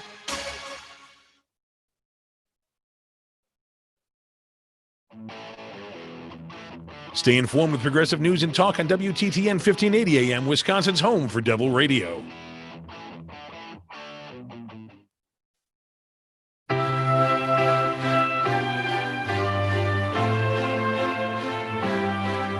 The Devil's Advocates, radio for the 99%. Right before my very eyes. Welcome back to the Devil's Advocates radio show. Want to thank our most recent fine guest, James Santelle, former U.S. attorney. And Dominic, I want to turn topically to October and the impending election and the surprise that could be coming. And I would question you, buddy. I heard Malcolm Nance say earlier today, what if the DOJ indicts Barack Obama on treason charges between now and election day? I mean, you talk about stirring up the pot, and that seems like something exactly like Bill Barr would do. What is the likelihood we will see something monumental like the indictment of Barack Obama? Yes, I certainly think there could be something to happen. I mean, right? Look who we're dealing with here in President Trump. I'd be more concerned about, starting some sort of armed conflict or getting into some sort of skirmish with another country. That would be more of a concern than, going after Barack Obama for treason. I don't see how, where, when, who that could ever happen. Based on what exactly? You don't think that would inspire the Trump base? This is absolutely a base election. I think the Trump base is supremely inspired already. I mean, the cultists are down for Trump, and they are out there, man. No doubt about it. I think they are enthused. The polls would tell us that. But I think if you do anything like that, I mean, you have to lay out a case for treason against Obama. No, at this point, I think that would backfire on this administration. Well, if we asked our buddy, former U.S. Attorney Jim Santelle, he would tell you the rule of thumb is you can indict a ham sandwich. It's not about the conviction, buddy. It's about the indictment. It's about the schmear. And if it's not Obama, I mean, in all likelihood, it's going to be Hunter Biden. And that seems much more plausible. And that, of course, brings the corruption much closer to Joe Biden, because the accusation is going to be that Joe Biden corruptly offered nepotism to his kid and got the prosecutor fired that was investigating Burisma, even though that's not exactly what happened. But that won't matter. And perhaps, if not an indictment of Hunter Biden, there's going to be some sort of HISGAC report authored by Ron Johnson, your buddy, that will smear him and suggest that criminal charges should follow. Let's just get to it then. I mean, if you're going to use the powers of the presidency to this regard, and you have a corrupt attorney general, why don't you just indict Joe Biden?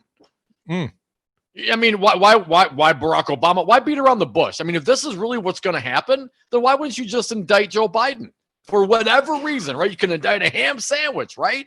I mean, I just don't see how that would resonate with anybody other than his base. And I think the base is already fired up. I don't see that happening, dude. I mean, it might happen. I think anything could happen, right? We've heard that from Ron Johnson. But the behavior, I don't see how that inspires anybody else to come out and vote for Trump. But the behavior of Bill Barr, I mean, this guy, what are the limitations of Bill Barr's corruption? I mean, use the example of just this civil defamation with an underlying rape accusation against citizen Donald Trump. This happened 30 years ago. And Trump says, I never met her. And she's suing him for defamation. And the fact that Bill Barr would insert the Department of Justice to give legal cover, to offer sovereign immunity to this president for a rape that he allegedly did 30 years ago, man. I mean, the limitations of the corruption, it's really infinite. I don't think there is any limitation to what Bill Barr would do. Well, then Bill Barr should indict indict Barack Obama, Hillary Clinton, Hunter Biden, Joe Biden, James Comey. I mean, if that's the case, then why not have a full-on corruption, right? If you're going to let's not be excessive or hyperbolic, then what is the limiting factor, man? I mean, if I'm not clear that there is one. Okay, if there is no limiting factor, then Bill Barr is going to Banana Republic indict everybody. And doing that, 8 weeks before the presidential election is going to come off as wholly partisan, unconstitutional, and whatever gain they would get from their base, they're going to have mass resignations throughout justice. I'm sure there are a lot of people that would not stand for that, and we're going to have an uproar in this country. Now, would that help Donald Trump? No. Would it sow some chaos? Absolutely. And isn't that what Putin really, really wants? Just a little more chaos in this country. Well, Dominic, Halloween this year falls on a Saturday. Too bad it's a COVID quarantine going on. It's not going to be all sexy like it used to be. Well, hell, I'll wear a mask, Rudy. So what if indictments dropped on, let's say, Monday, November 2nd, the day before the election, and let the chips fall where they may? Too late. I mean, too late. Too late to affect the outcome of the election? Absolutely. How many people are already going to have voted by then? And how many of those votes are going to be discounted by elections officials, especially in Republican states? Well, that's another concern. And we're talking about specifically an October surprise. A compounding concern. Yeah.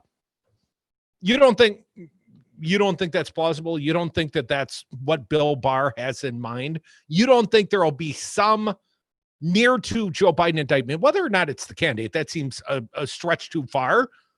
But I'm not clear that it's a stretch too far, Dom. I don't see what is out of bounds for Trump when he is desperately clinging to the one thing that's keeping him out of prison, and that's the presidency. And Bill Barr.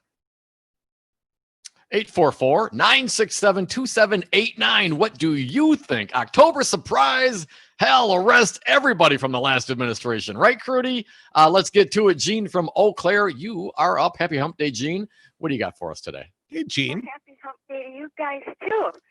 Thank Boy, you. he tries that one. That's one real sick puppy dog there. Yes, that's Jeez, true. Give me a break. I mean, come on. Do you think that people are going to stay home from the polls? They pull that one? Everybody's going to be there. They're going to be there, canes, walkers, everything.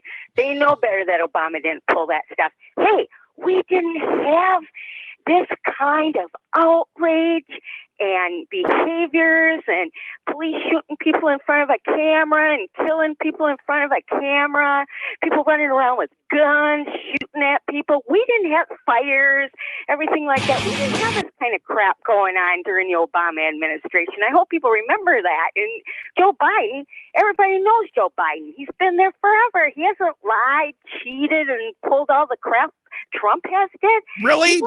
Don't tell that to Sean Hannity. Don't tell that to Ron Johnson. They just have not been exposed for their corruption publicly. And now it's time to pay. This is a reality show. This is a fantasy show. This is trying to pull everybody in Trump's madness and Ron Johnson's madness and Bill Barr's madness, and people step back and see these mad dogs, puppy dogs, trying to put on a show here and pull everybody's emotions into it. Pretty sick world, and we need to get these guys out of there so we can get some sleep and have some peace in our lives, guys. Everybody's going bananas. We're all going to have PTSD from God darn Barr and Trump. So have a good day, guys. And well, Jeannie, before you sign off, I'm going to give you something to cause a little insomnia. We've got Charles Franklin, Marquette University Law School polling drop today. Joe Biden leads Trump in Wisconsin by the margin of error. They are effectively tied in the state of Wisconsin. The new ads. Those new ads are unbelievable psychological manipulation if I've ever seen it. Biden in the fire, and Biden's causing all this stuff. And yeah, there's a lot of psychological And you don't think there's manipulation. worse coming? Willie Horton style ads coming to the state of Wisconsin? Oh, it's going to get much, much worse, Jeannie. And then the people that fall for it need to have their head examined. They need a wake-up call. So keep working hard, guys. You're doing a great job, and I know you can get through to the people. Thanks again for the work that you're doing. Bye. Thank you, Jeannie. My favorite thing about those fire ads is that they're using Trump's America to show what Biden's America would look like. Thank you, Jeannie. Appreciate your calls. We appreciate all your calls at 844-967-2789. Pizza the Box, you are next. Welcome, Mike. What do you got for us today? Hey, Michael.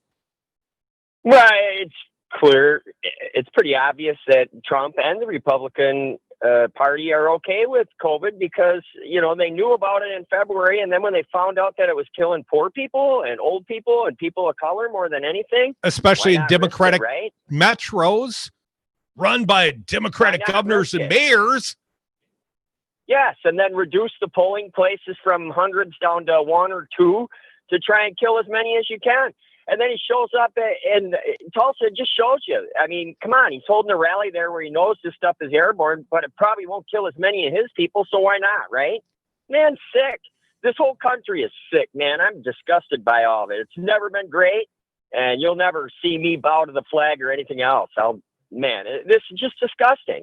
What's wrong with the people in this world? I don't get it, man. There's hardly any humans left. Well, we've got more racists than humans. Something's wrong here. Michael, do you think the tapes, the Bob Woodward tapes, the conversations with Trump from back in February when Trump is discussing the fact that COVID's an airborne illness, way worse than the flu, the mortality rates are higher, but he didn't want the American people to panic, so he downplayed it. Mike, do you think when posed with the sound of the cult leader's voice on tape, do you think the Trump supportive will take any issue whatsoever with the fact that the cult leader knew and he didn't tell the cult? Oh, clearly that's not Trump. That's a doctored video, right? I mean, I can hear all the reasons and deep excuses fake from QAnon and on down the line, but it's, they've seen it, they've heard it, they've tasted it, or maybe they're waiting for that. I don't know, but this is just beyond fathomable, man. It just really is. I didn't think it was going to be this bad. Now I know it's going to get even worse. It's going to get even worse. And now Bernie's right, man. We better be ready for when this guy doesn't decide to leave, because I don't see how he could win an election with all this stuff coming out, other than, the post office and purging voters and everything else. We still have a chance to beat him. Appreciate your call, Michael. 844-967-2789. I am almost more concerned about the Trump supportive, the cult, how they respond when the news says Trump lost. And I think that'll happen in November, Don, but it might be 4 years. Never can tell. But whenever the day is that Trump loses, and I guess 4 years from now, don't put it past him. He'd run for re-election. You know he will. He's not kidding if you believe what his former fixer had to say. He means it when he says it. I'd like to be here for another 4, 8, 12 years. He means it. 844-967-2789. An old friend from Milwaukee, Jake. Welcome back, Jake. Thanks for listening, man. What do you got for us today? Hey, Jake. Yeah. Hey, it's not too bad. I just have to put on the phone and put it on the speakers in my car so I can get it. Nice. How about for streaming? Be able to do that via like Alexa and stuff still, or we're working on it, Jake. Come on, man. We just moved the radio station like a week ago. Come on, man. Okay, all things in good time, being Jake. So slow.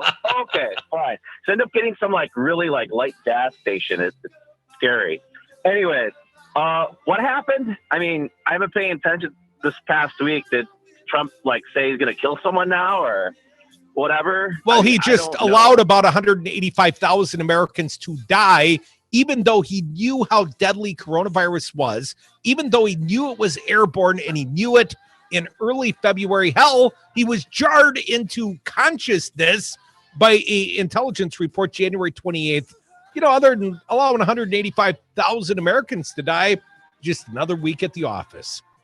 You know what really I laugh at the most now is these ads from this campaign, like, oh, this is going to be America under Biden. I'm like, dude, it's America under Trump right now.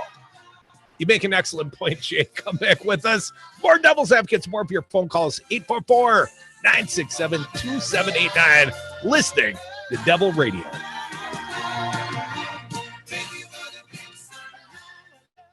our president will start a war with Iran because he has absolutely no ability to negotiate. He's weak and he's ineffective. So the only way he figures that he's going to get reelected, and as sure as you're sitting there, is to start a war with Iran. Oh, there's a big surprise. I'm going to bomb the shit out of him. I think I'm going to have a heart attack and die from that surprise. He just smiled and gave me a sandwich. Surprise, surprise, surprise.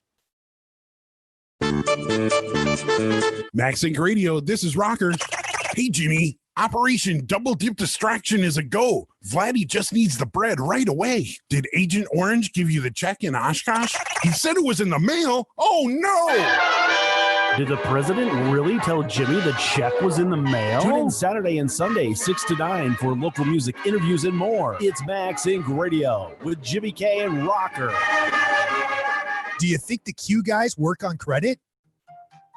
So, Darcy, I know you said you would work with Republicans, but I was wondering, would you work with me? Well, of course, Dom. I also work with social, liberal, libertarian, economic conservatives. Everybody deserves expert real estate advice. You do believe in equal opportunity, right? Well, yes. You didn't vote for Scott Walker again, did you? No. Then we're good. Solidarity Realty. They're real, they're solid, and they're honest. Find them online at solidarityrealty.com. Solidarity Realty. There is an alternative. Stream the Devils and Progressive News and Talk 24/7 at the Devil's Advocates Radio Network, Wisconsin. That's DARNWI.com. That's DARNWI.com. The Lazy Oaf Lounge is Madison's East Side place for friends and family. The Lazy Oaf is now open for dine-in and carry-out. Check out the new menu with awesome apps, burgers done to perfection, stone hearth fired pizzas, and Friday fish fry. And live music on the patio Thursday and Saturday evenings. Like the Lazy Oaf Lounge on Facebook and see the full menu at lazyoaflounge.com. The Lazy Oaf Lounge, 1617 North Stoughton Road, Madison. Hi, everybody. This is Santita Jackson of the Santita Jackson Show. Every Friday morning at 7 o'clock, let's fix our society by fixing ourselves with the Love Doc, Dr. Brenda Wade on the Santita Jackson Show on 92.7 FM. Stay informed with Progressive News and Talk on Devil Radio 92.7 FM and WTTN 1580 AM, Wanakee's choice for essential radio.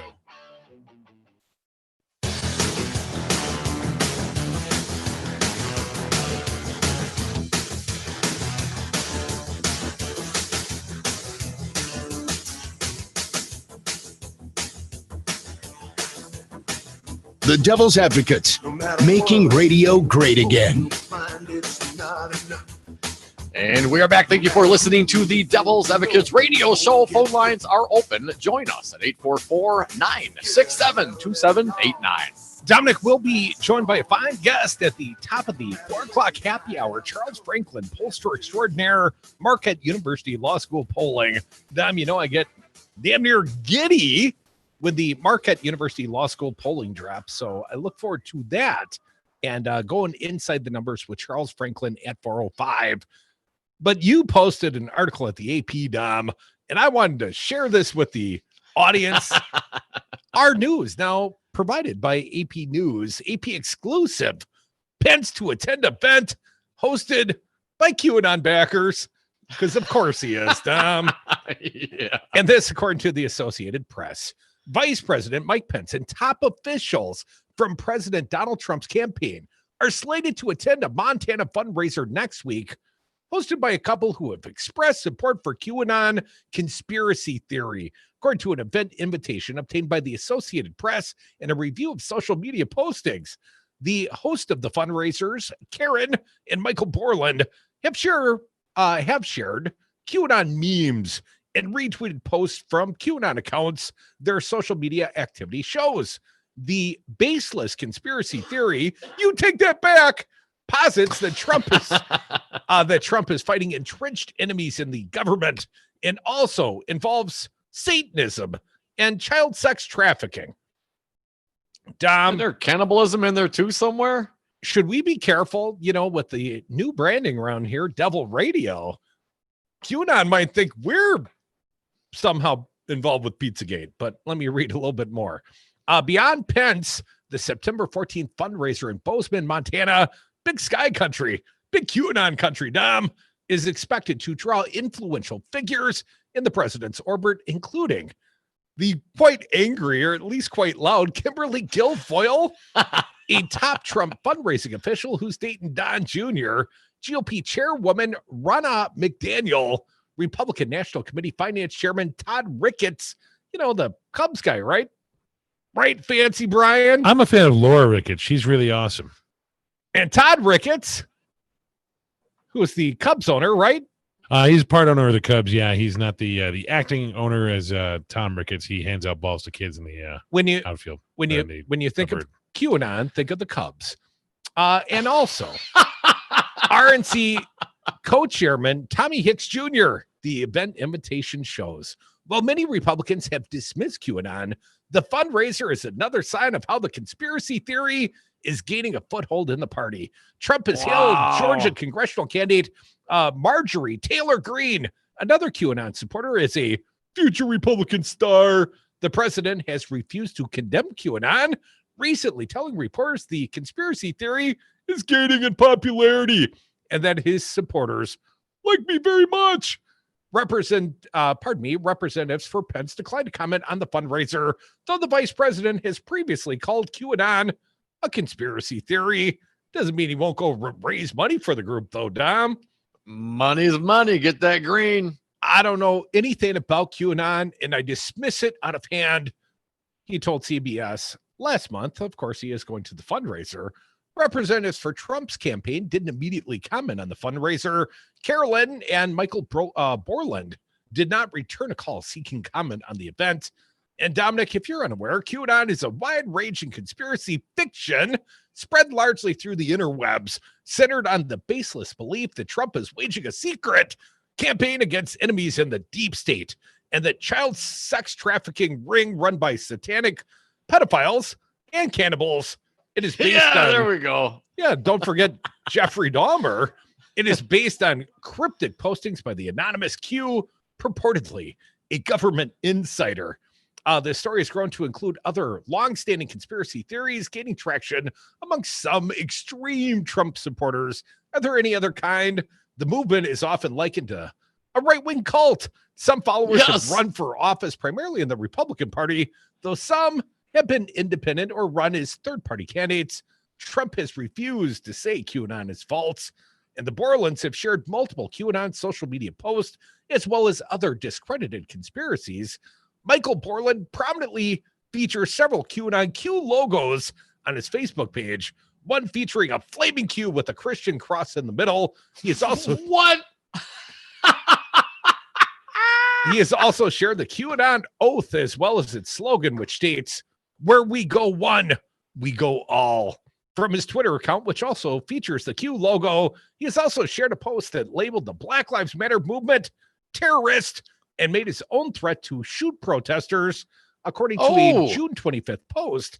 Oh, man. Crudy, not to be outdone, Karen Borland has retweeted or engaged with QAnon Twitter accounts. In April, she responded to a pro-Trump tweet from a QAnon account by replying, "Always," with a praying hands emoji. The couple has donated over $220,000 to Trump's reelection, the bulk of which was made in Karen Borland's name. They were guests at the president's renowned month. They posed for photos from the White House South Lawn, including one that shows Michael Alfaro, a Trump fundraiser from Illinois, in the foreground. Alfaro, who is also slated to attend the Montana fundraiser, responded in the comments, "Working for the Borland family on the South Lawn." The couple also said they dined with Republican Senator Rand Paul of Kentucky, according to a caption on an August 27th Facebook photo of the couple and Paul. Michael Borland also posed for a photo the same day with House Minority Leader Kevin McCarthy of California. Borland Facebook account shows the couple previously posed for a picture with Trump, which Michael Borland posted to a Facebook on December 20th. Oh, cozying up to the Q. And if you throw a little, cross and some prayers and a little Jesus in there too, well, then that just makes it all the more better. What is going on with people, and why do they always forget about the cannibals? I'm not clear, Dom. This state kind of known for its cannibals. Ed Gein, Jeffrey Dahmer. And I don't know what you've been eating, but come back with us. More Devil's Advocates on the other side. Clear the decks. We got new Marquette University Law School polling. Pollster extraordinaire Charles Franklin joins us in the 4 o'clock happy hour. You're going to want to be a part. Here's the troubling part. The top line. Biden leading Trump by only 4 points. That's the margin of error. Come back with us. Dominic, you're my margin of error. No. More Devil's Advocates on the other side. Phone lines always open for your calls. 844-967-2789. The happy hour. It's upon us. Just about the time you're thinking it's all right. Break down, take down, are you busted? Shake down, break down, take down. Everybody wants into the crowd now. Break down, take down, you're busted. This is a conspiracy. That's what this is. One big damn conspiracy. And everyone's in on it. But there's been no collusion, no obstruction, and virtually everybody agrees to that. People of Wisconsin. We're the people of Wisconsin. We come from places like Mineral Point, Sister Bay, Pleasant Prairie, and Iron River. We can't overstate what COVID-19 has done to each of us in our state. But as different as we all are, and are all experiencing this differently, we're all in this together. So I'll keep gathering small. Wash my hands for 20 seconds. And I'll wear a mask. For you. We don't have to go all out. But we do have to be all in. Learn more at weareallinwi.com. This is Pat Slattery of Slattery's Automotive Service in Verona. Established in 1973, I've been servicing and repairing cars in the Madison community for nearly 50 years. You can trust me to tell you what your car really needs and fix it right the first time. Give me a call at 608-848-6123 to schedule an appointment today. Slattery's Automotive Service, your trusted choice for local service and repairs for all your automotive needs. You are listening to WTTN 1580 AM Columbus and W224EG 92.7 FM Madison. Always streaming at talk927fm.com. AP News. I'm Ed Donahue. There is a new book from the Washington Post's Bob Woodward. It's just another political hit job. President Trump is defending himself after the book showed he talked privately about the severity of the coronavirus while downplaying it to the public. The AP's Sagar Magani has the story. Journalist Bob Woodward writes the president said in February the virus was more deadly than the flu, while he was publicly saying the virus was no worse than the flu. Woodward says in March the president told him he deliberately played down the threat to avoid a panic. Pushed by reporters on why he didn't come clean with the public. The last thing we can show is panic or excitement or fear. Democratic opponent Joe Biden says the president flat lied. It was a life and death betrayal of the American people, which Biden calls despicable. Sagar Magani, Washington. A report by Senate Democrats says delivery of mail-order prescription drugs was delayed significantly this summer after the new Postmaster General ordered major changes in Postal Service operations. This is Massachusetts Democrat Elizabeth Warren. And the consequence of this is both a threat to the health of people who rely on receiving their drugs by mail. It makes it harder for them to stay in compliance, and that it's driving up costs. Wildfire danger remains high in the West, and that includes Oregon. We as Oregonians always rise in this moments of crisis, and we are certainly in the midst of one right now. Governor Kate Brown says hundreds of homes in Oregon have been destroyed. School officials say a third-grade teacher who was last in her classroom less than 2 weeks ago has died from the coronavirus. Infections are spreading at the University of Georgia. The school reports more than 1,400 new cases in the past week. Wall Street stocks higher, the Dow up 439 points. This is AP News. Tired of lying awake, tossing and turning, just hoping for a few hours of sleep? Get the sleep you crave with the one-of-a-kind Tempur-Pedic. Only Tempur-Pedic uses proprietary Tempur material that continuously adapts and responds to your body to relieve pressure, so you get deep, uninterrupted sleep all night, every night. The Tempur-Pedic Summer of Sleep is going on now. Take advantage of our best offer of the year and experience your best sleep of the summer. All Tempur-Pedic mattresses are on sale with select savings up to $500. Learn more at TempurPedic.com. When you have frequent heartburn, antacid relief only lasts for a few hours. Prilosec OTC stops heartburn before it begins and lasts a full 24 hours. Its unique delayed release formula blocks heartburn at the source. With just one pill a day, you get 24-hour heartburn protection. Make the switch today. Prilosec OTC. One pill a day, 24 hours, zero heartburn. It's possible while taking Prilosec OTC. Use as directed for 14 days to treat frequent heartburn, not for immediate relief. Hey, Darcy, I just saw the perfect house and I want you to help me write an offer on it. I'd be happy to, Dom. Were you at the open house? No, I just called the sign and had the agent show it to me. I don't want to bug you. Oh, Dom, how many times have you heard me say don't call the sign? But you called the agent working for the seller, and once you see the property with that agent, I'm no longer free to write an offer on it. So you need to hire us from the beginning, help you find the right home, negotiate on your behalf, and protect your interests all the way through the process. And it shouldn't cost you a dime. Solidarity Realty. They're real, they're solid, and they're honest. Find them at solidarityrealty.com.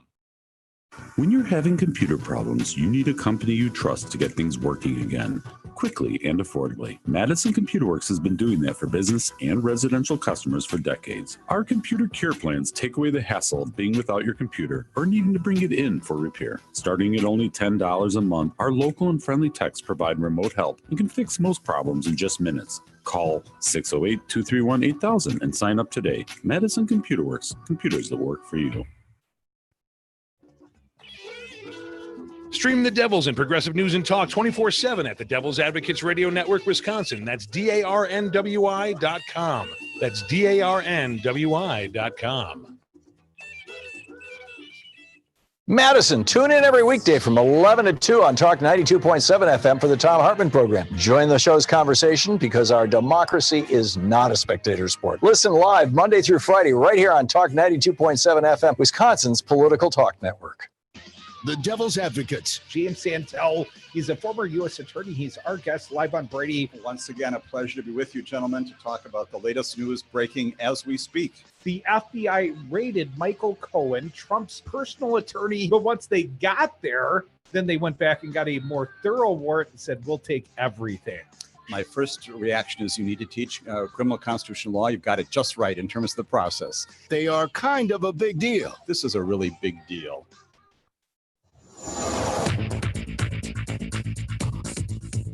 For Devil Radio, 92.7 FM and WTTN 1580 AM, I'm Luke Mathers with your headlines. An outside group failed to report campaign spending of nearly $1 million in favor of GOP candidates from 2016 to 2018, according to an IRS complaint filed by the Campaign for Accountability. The Jobs First Coalition, a tax-exempt nonprofit, transferred $920,000 to a separate political fund it operates and failed to report any of the political activity to the IRS, the complaint alleges. The political fund has ties to several Republican operatives, including Assembly Speaker Robin Voss's spouse and former Republican State Representative Michelle Litjens. More on the story can be seen at the Wisconsin Examiner. You're listening to Devil Radio.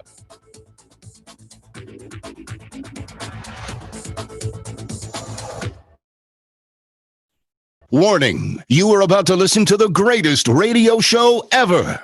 And due to contractual obligations and to shield our airwaves' corporate licensees from any semblance of liability, responsibility, and gullibility, we must tell you the views represented on this show are not necessarily those of this station or its management. This radio show contains differing points of view on current political topics, and due to the nature of its contents, it should be heard by everyone. Thank you for listening. 3, 2, 1. Now live from the heart of liberal Wisconsin, where the political party is just beginning, welcome to the Devil's Advocate Show. Best friends proving it's never personal, only politics. Please allow me to introduce myself. Now here are your hosts, Dom and Crute. Welcome back to the Devil's Advocates Radio Show. Dominic, we are sliding into the 4 o'clock Wednesday happy hour, and I'm downright giddy. New Marquette University Law School polling has dropped, and we've got the pollster extraordinaire, Charles Franklin, our good friend. He joins us right now from the top of the happy hour. Charles, welcome back to the big show. Hey, Charles. Good to be here. Well, Charles, I was excited to learn new market polling, but sir, I got to tell you, I feel quite troubled by the results of the polling. Top of the ticket, we're talking about in the margin of error, or do I have that wrong? Charles, Biden, Trump, who's winning? Right up at the upper end of the margin of error. It's a 4.3 margin of error.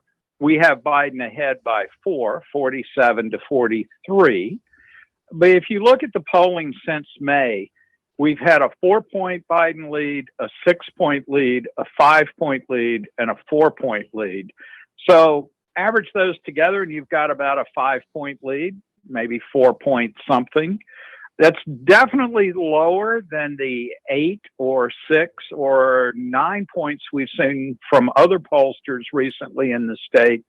But I would say if you look at all of the polls, look to see how much those polls that have a bigger lead, have they gone up or down since that same pollster did their last poll?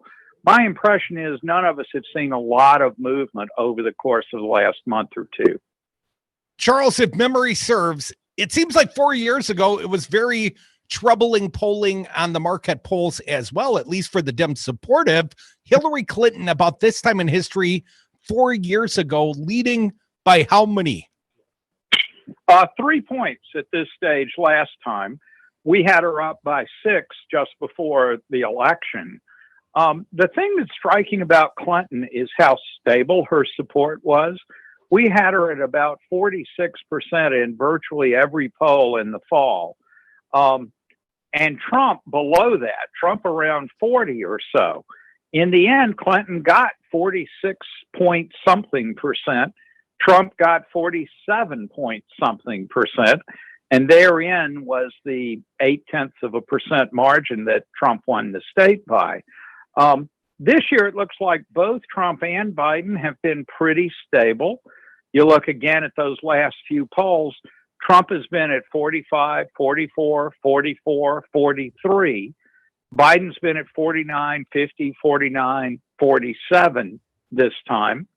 The other thing to point out is this time, for the first time, we asked explicitly about Jo Jorgensen, the Libertarian candidate, because the Elections Commission just officially added her to the ballot for the fall. She's getting about 4% in this poll. That's about what the Libertarian got 4 years ago. We don't have a Green candidate on the ballot at this point, and we don't have Kanye West on the ballot at this point. So I think it's worth keeping an eye out for what might change in support for third parties, Jorgensen at this stage going forward as well. Charles Franklin, approval, disapproval of this president, where does Trump stand in Wisconsin? Yeah. First of all, on overall job approval, completely unchanged from a month ago. 44, 54, same as last month. Back in June, it was 45, 51. In May, it was 47, 49. So we've seen just a 3-point decline in his approval from May till now. On the other hand, 44, 54 is towards the bottom end of the president's trading range in approval throughout his term. His all-time low in approval is 41, and his all-time net approval is -12 for the all-time low. He's at -10 now. The best he's ever been was in the winter in January and February when he was at about 48, 48. So we have seen a little bit of decline for him since the winter, but stability is just the overwhelming story here of people who are so dug in either support or opposition for Trump that events only make these little marginal differences, and it takes months to see a trend beginning to develop. And even then, the trend is 3 points, not 12 points. Charles, what about approval for Joe Biden? And we now know his vice presidential pick, Kamala Harris. Did you poll on Harris and Biden, and how do they look, approve, disapprove? Well, we asked favorability for them. And for Biden, it's 45 favorable, 47 unfavorable. Back in May, it was 42-46. So he's a little bit better than he was in May. With Harris, it's 38 favorable, 37 unfavorable, but a pretty large 24% say they don't know enough about her. We asked back in October of last year about her when she was still in the presidential race. Back then, 44% didn't have an opinion of her. And so she's gained about 20% at least who now have an opinion. And of the 4 presidential and vice presidential candidates, she's the only one with a net positive by +1. Biden, -2. Folks, you are listening to the Devil's Advocates radio show. Charles Franklin, the director of the Marquette University Law School poll, joins us on the phone. Thank you, Charles. The one that we always think it resonates with the people. Do they care about people like you, Charles? You asked that of Trump and Biden. What did you find out this time? Yeah, this is a pretty consistent pattern. Of Donald Trump, 41% say he cares. 56% say he does not. With Biden, it's 48 cares, 45 does not. Those haven't changed a lot. In June, we asked about both of them. For Trump, it was 39-57 then. For Biden, it was 46-42. The conventions have happened in between, but it sure doesn't look like either got a convention bounce on this issue. And Charles, we've heard the president come out with his law and order campaign, of course, visiting Kenosha as well. How has this affected the approval or thoughts that the people have of the Black Lives Matter movement? Well, we have seen movement, but it happened between June and early August, not since the Kenosha events took place. In June, 61% approved of the protests. That fell to 48-48, an even split in August. But this month, it's 47-48, virtually no change whatsoever. And so it's important for people to understand that if you're comparing June till now, don't attribute that to events in Kenosha because the change took place between June and July and early August. Likewise, Black Lives Matter as a movement went from a 59 favorable to 49 favorable, but is the same 49 favorable, 37 unfavorable this month that it was before the Kenosha event. And finally, favorability of the police, which are quite favorably viewed, went up from 72 to 76 from June to August, but then fell back off to 73 now. And when we look at Black respondents, favorability fell and unfavorability rose since early August. Same pattern for Hispanic respondents. And for white respondents, there was a little bit of a decline between August and now. So I think if you picture what's happened with Kenosha, we have 2 things going on. One is a gripping video of a police officer shooting a man in the back 7 times. And we've seen burning car lots and buildings. And we've seen a 17-year-old shooting and killing, allegedly, 2 protesters.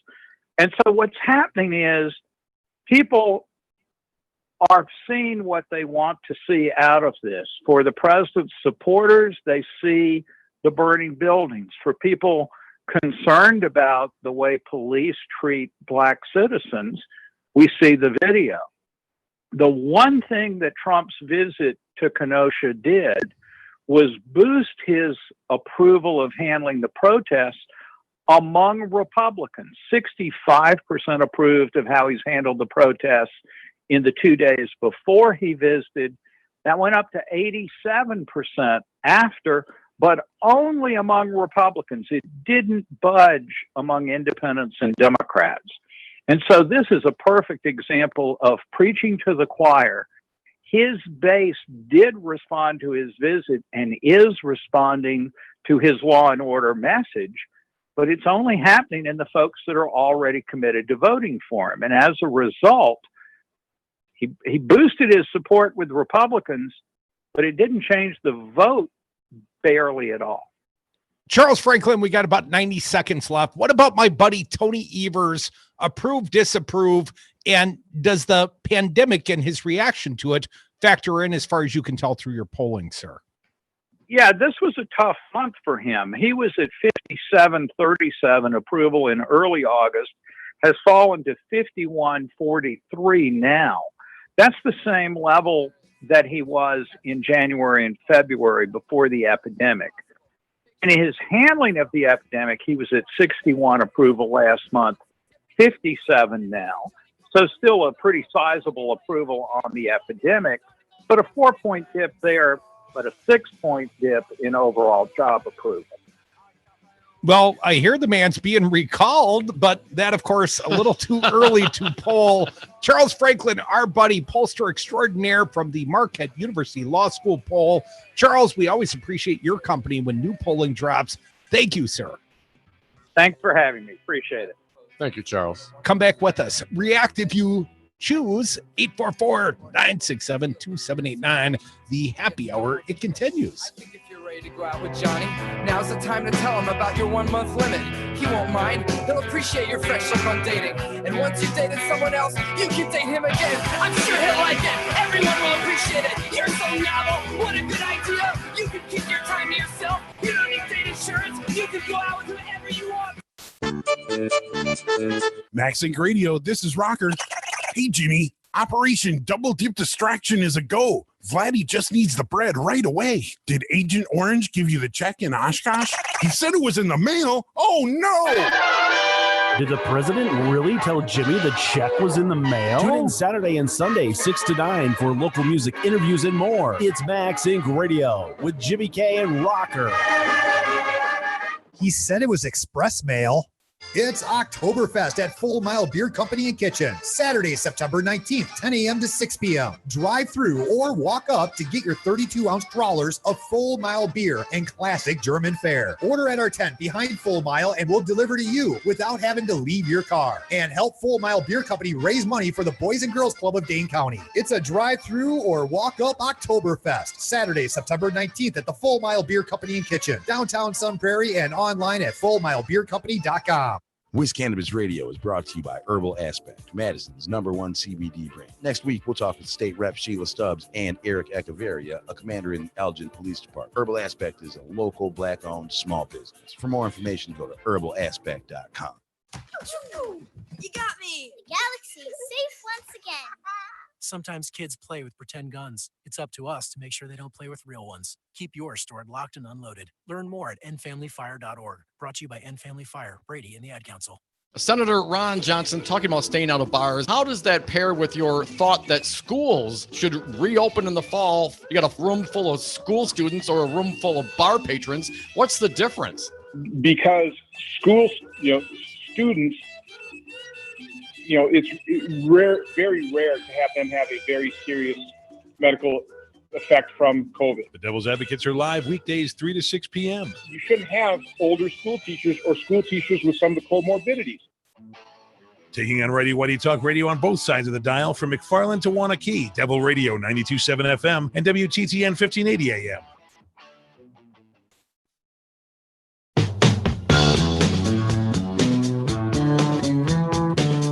When they go low, we get high. Tom and Krutz are the Devil's Advocates. And we are back from the 420 break. Thank you for listening to the Devil's Advocates radio show. You can join us on the phones, 844-967-2789. Dominic, want to thank our last fine guest, Charles Franklin, pollster extraordinaire. I wonder how badly he oversampled Republicans this time. It is scary. 4 points, the current lead for Biden, according to the Marquette polling. Hillary Clinton had a 3-point lead about 4 years ago at this time, and we all know how that turned out. Disastrously for the nation, for the state of Wisconsin, and for this duo.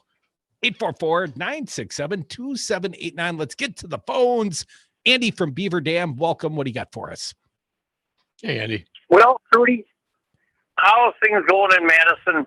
Did you manage to sell 15-10 back to Good Karma? Something like that.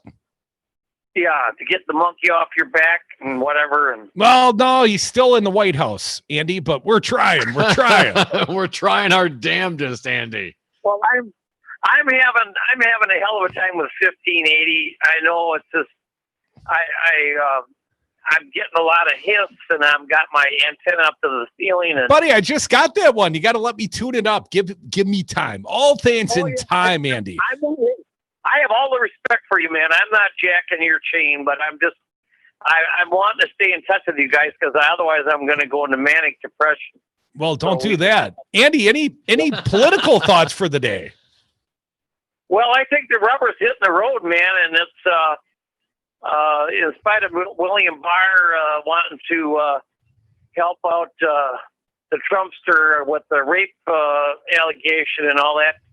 But yeah, I think everybody's got to get on board, and we, because we're getting in that same scenario as we had 4 years ago, which we all remember all too well, and so we got to get out there and really hustle it. I don't know. I'm a little skeptical. I didn't know that Charles Franklin was coming on, but the numbers he's putting out are kind of reminiscent of what we had. Yeah, so they are.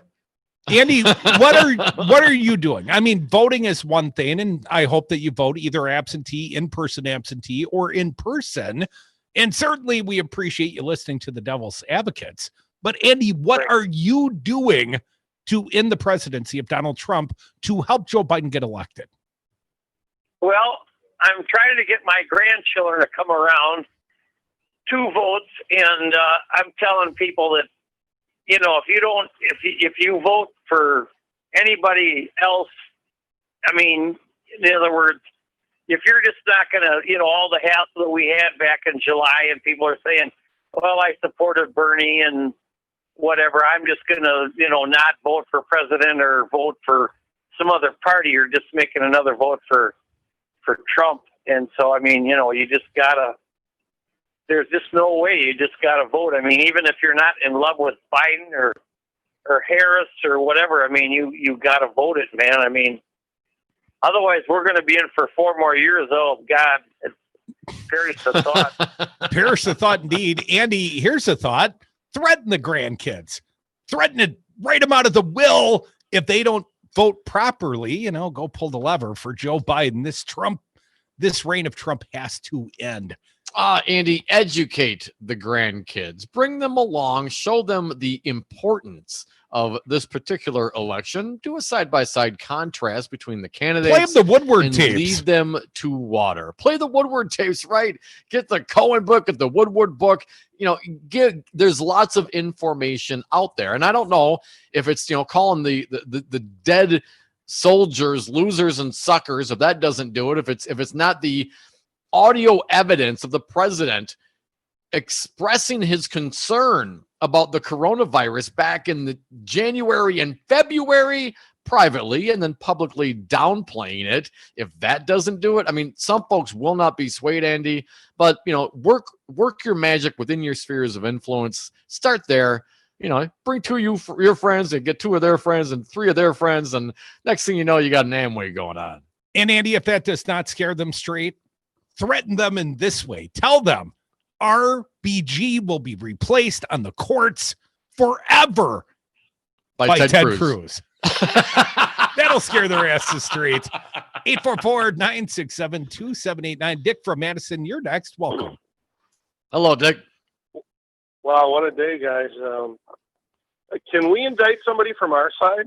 Well, we would have to have the power of the executive branch, the DOJ, technically part of the executive branch.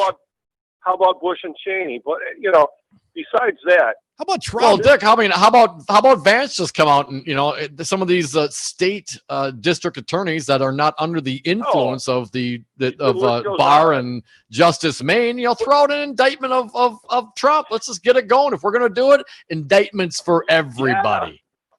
Throw down. And John Chisholm should still indict Scott Walker for his prior crimes. But the big thing is this timeline on the coronavirus. I mean, here's a guy that was told this stuff in a briefing on the 28th of January. Yeah. And then he keeps going on and on and on and on all the timelines. And then if you remember correctly, we're well into March before he even succumbed to a shutdown. And everybody's saying the mask would have been a good thing way back in February. Some people now I've seen are saying maybe 70 to 80,000 people's lives could have been saved if everybody had masked up that long ago. But if you remember also, when we shut things down, what was the first thing this idiot did? He wanted to reopen on Easter Sunday. Not even a month into the shutdown, he was, let's open the floodgates. And, you know, what's he going to do next, too? Indict Jimmy Carter? The man's, you know, it's just unbelievable that he could be this close with all the things going on. I mean, you're just deluged with it today. Absolutely, we are. Dick, appreciate your call. Be like Dick. Call the Devil's Advocates at 844-967-2789. The happy hour, it continues.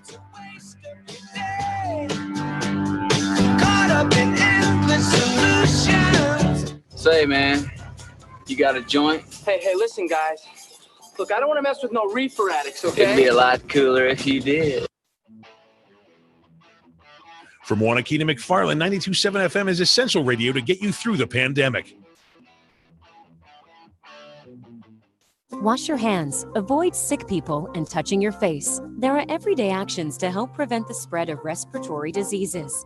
Visit cdc.gov/COVID-19. Brought to you by the National Association of Broadcasters and this station. I'm Rocker, and this is my vodka. Rocker Vodka, made right here in Madison, Wisconsin. Enjoy Rocker cocktails at the Dark Horse by Sal's on East Washington every Saturday on the patio from 2 to 5 p.m. It's extended happy hour with live music. Find Rocker Vodka and Rocker Rye Whiskey at Steve's Liquor, Woodman's Total Wine, Vic Pierce Festival Foods, and more. For more information, visit rockervodka.com.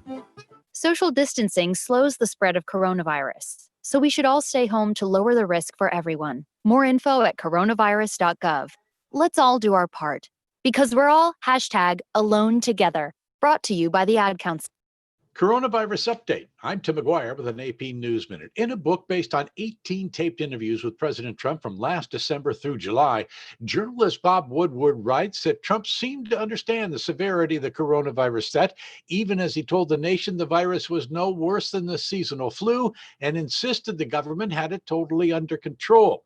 Today, Trump said he decided against revealing the threat to not frighten the public. The last thing we can show is panic or excitement or fear. Democrat Joe Biden's reaction? He failed to do his job on purpose. It was a life and death betrayal of the American people. An international study of a vaccine candidate by AstraZeneca is on hold as the company investigates whether a British volunteer's illness is a side effect or a coincidence. Dr. Francis Collins heads the National Institutes for Health. When we say we are going to focus first on safety and make no compromises, here is Exhibit A. I'm Tim McGuire. Tired of lying awake, tossing and turning, just hoping for a few hours of sleep?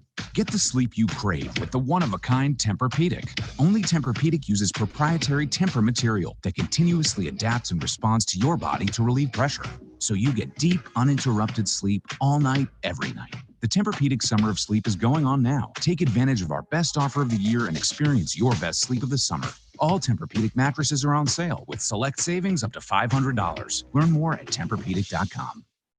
When you have frequent heartburn, antacid relief only lasts for a few hours. Prilosec OTC stops heartburn before it begins and lasts a full 24 hours. Its unique delayed release formula blocks heartburn at the source. With just one pill a day, you get 24-hour heartburn protection. Make the switch today. Prilosec OTC. One pill a day, 24 hours, zero heartburn. It's possible while taking Prilosec OTC. Use as directed for 14 days to treat frequent heartburn, not for immediate relief.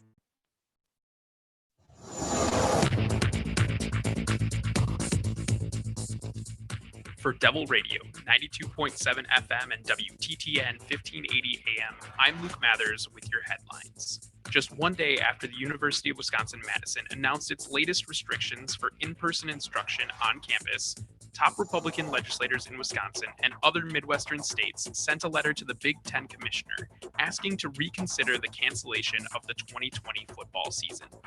The move comes the day after Chancellor Blanc ordered undergraduate students to restrict their movement about campus in an effort to slow the spread of COVID-19.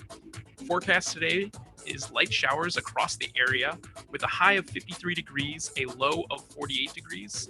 Currently, it is 50 degrees. You're listening to Devil Radio.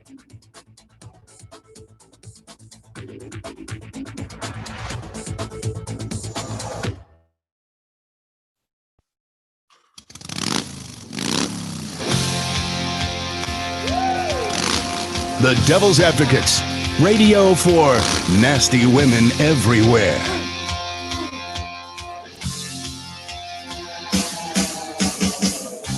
Welcome back to the Devil's Advocates radio show, the happy hour. It continues. Your phone calls. What are you doing, man? What are you doing? Oh, I'll get to it. I got something for the consideration of the panel and the audience, talking about proper motivation. I want to tell you about a woman in New Hampshire on Tuesday. This one originally published at the Miami Herald, shared by a fine audience member, Jeff. You know who you are, Jeff.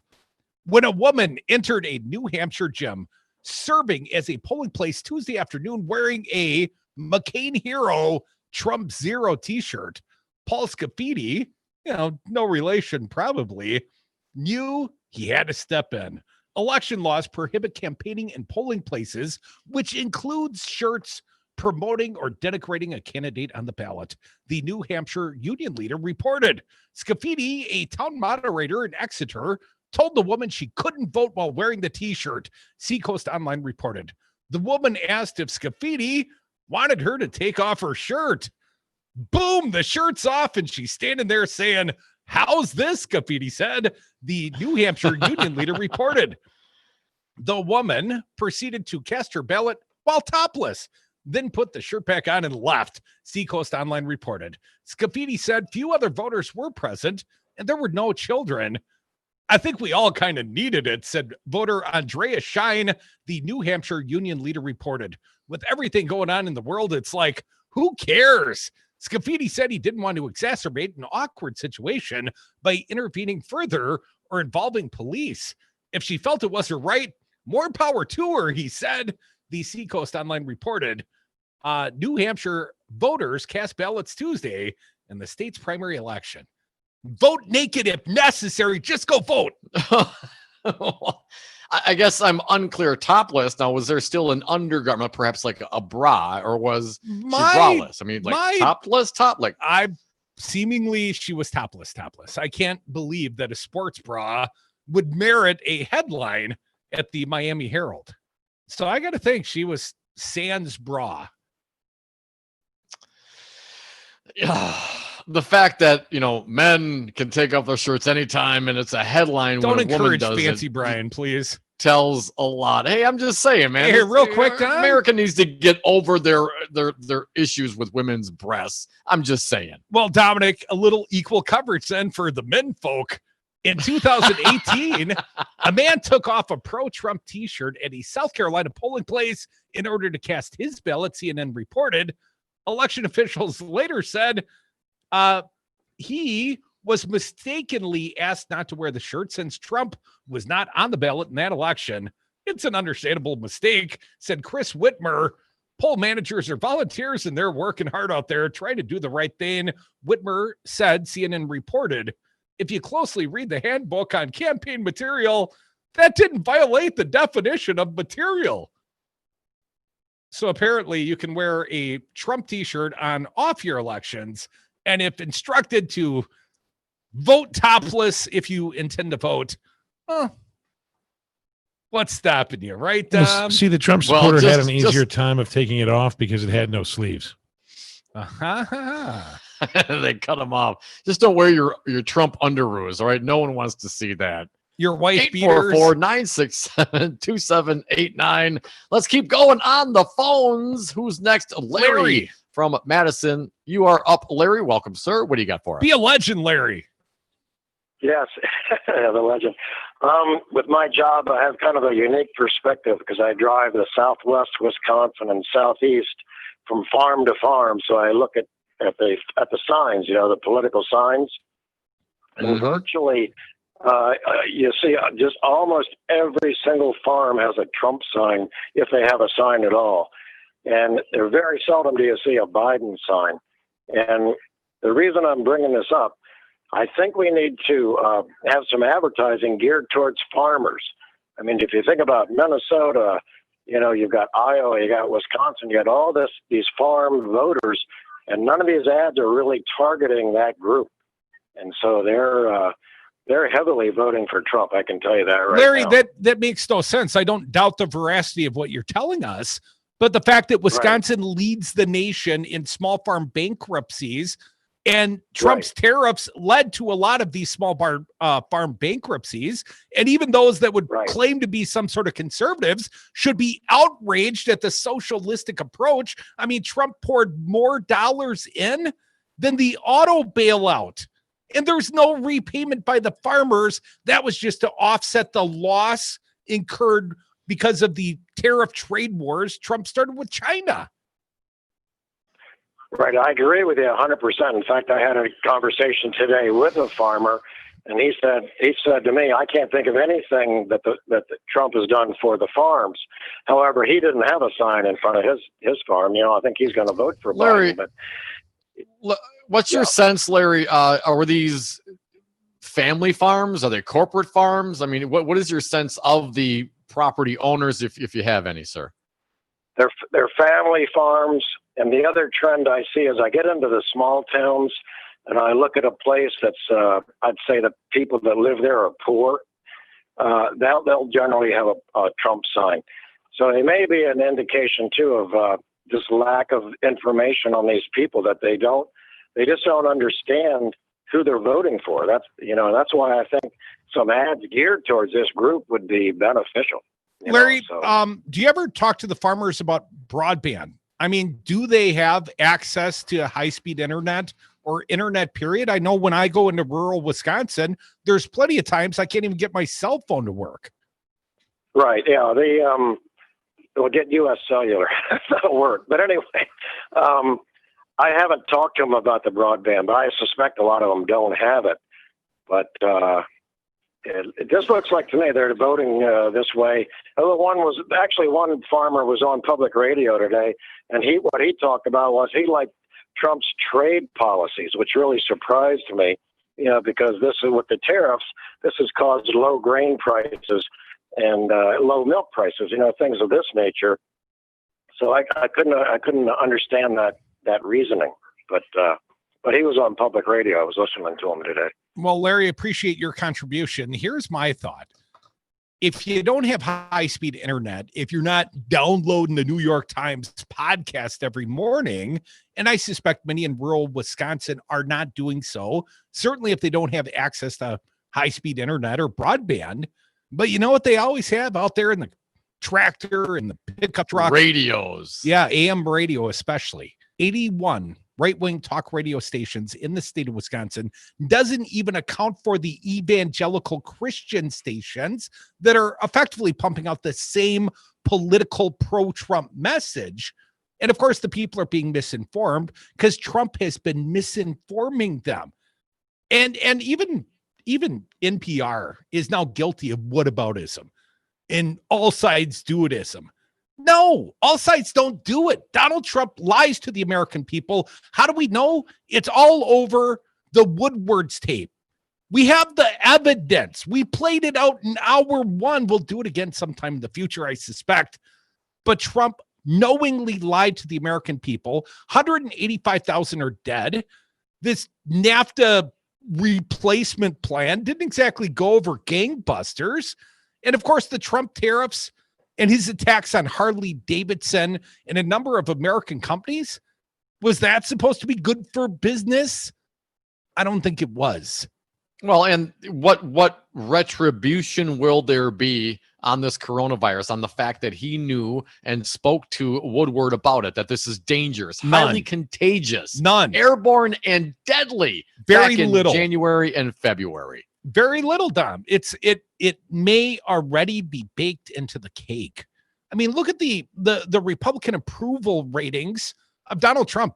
I believe he has the support of more than 90% of Republicans. I just question if 90% of Republicans have conscience or intellect or morals. Just things I wonder late at night. 844-967-2789. I wonder if you will join this fine program like our pal Betsy. Welcome, Betsy. What do you got for us today? Hey, Betsy. Hey, you guys. Well, I'm pretty upset because my sister is a teacher and they put him back in school and she might have COVID. And I'm sorry, scared Betsy. to death. And I just can't believe what he's done to our country. I just sentiment. I mean, Jeannie, thank you. We got to get this guy out. He's so dangerous. He's so dangerous. I'm just beside myself. Anyway, thank you guys for all you do. And Betsy, I wish I could give you a hug, sister. You sound more depressed than perhaps usual. How could I not be? Just hearing about their teacher that keeled over, and I mean, 46 years old. I mean, my sister is in a spring chicken, and I think of Ron Johnson and how deplorable he is, because we need good teachers, and we need teachers with experience, and that is one thing my sister is. And I'm just really, praying Betsy, she'll come through. Really appreciate your call, sister. Hang in there. And all we really can do with this guy as the president is pray. And you being an atheist, Dominic, I don't even know what you do. How do you work your way through it if you don't believe in a higher power? Just because of the higher power, there is no higher power, and no one's going to come save us. And Betsy, best to you and your family and your sister. Thinking about you always, sister.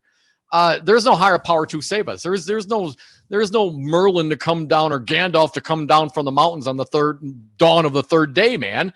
This is entirely up to us. And what I do take solace in is the little victories. And I'll consider a little victory some of this audio recordings of Trump on the Woodward book, or some of the revelations from the other folks around him, knowing that Mattis and Coates and some of these other high-ranking intelligent military officials very concerned. Now, I wish they would do more, but we got to, we got to take solace in what we have, and we have to take that and spread it around, talk about it, inform people, motivate people. We got to take what we can and use it.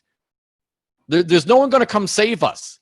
And the rest of the world, and especially look at some of our adversaries like Russia, they're actively working against us. They want to sow the chaos. So there is solace in the knowledge of what is out there, what is being released. There is solace in knowing who your enemies are. There is some solace in that. And there is some in knowing that we can, if we continue to try. Work your spheres of influence. Work on the people you know, the people that maybe don't vote, people that maybe should. Engage with them. Don't let this one go. We let it go last time. Let's not do it again. So if I got you straight, then your way of cheering up the audience is to reveal to them there is no God. Yes! There is no salvation. Drop it like a bag of bricks. As soon as you do that, then, freedom's just another word for nothing left to lose, man. And if you let that go, you will see clearly, and you will be able to see through the BS. I mean, Trump is out there ripping on the evangelicals. It's in another book, and you can hear him say it. I can hear him. Can you believe they believe this stuff? Put your hands on Trump? Oh, my goodness. Yeah, but you're a guy that would vote naked just out of principle. We have the right. I was born naked. Folks, you are listening to the Devil's Advocates radio show. Dom will vote as naked as God made him.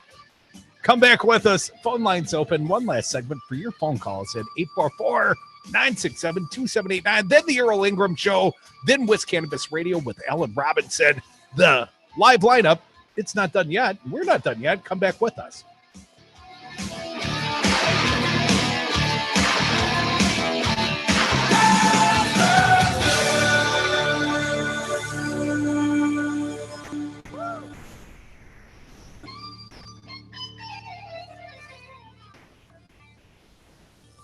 There is no call. No, I'm not going to join a cult. Explain that, because my voters don't get it. You're all individuals. Yes, we're all individuals. Look, I'm voting for Joe Biden for a really simple reason. He actually has a plan to stop all the pain and suffering. I'm just tired of seeing so many lives cut way too short. Worst of all, everyone knows it wouldn't be this bad if we only had a real leader in charge. I mean, seriously, ask yourself, where is Trump's plan? Where is his plan to save American lives? Where is his plan to get our economy back on track? After so many months of suffering, how does he still not have a plan? And it could take a generation for us to recover. Hundreds of thousands of jobs have been lost in Wisconsin alone. Thankfully, Joe's plan is based on science. It'll tackle the pandemic, get our economy started again, and help working families. We just can't wait 4 years for a president to take charge. We need to take action today. Go to iwillvote.com to register to vote and request an absentee ballot. Remember, iwillvote.com.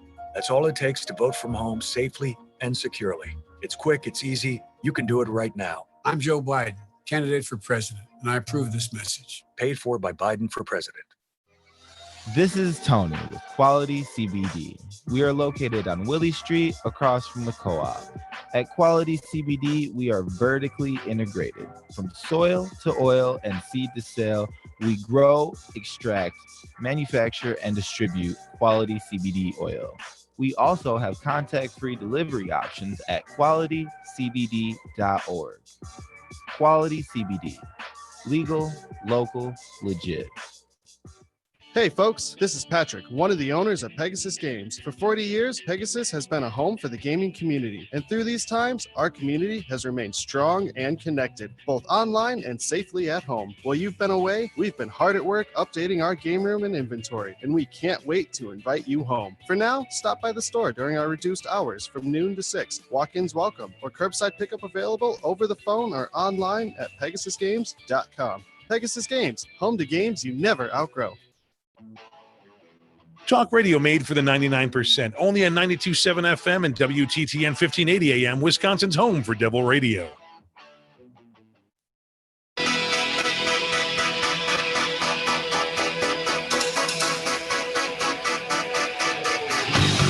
The Devil's Advocates.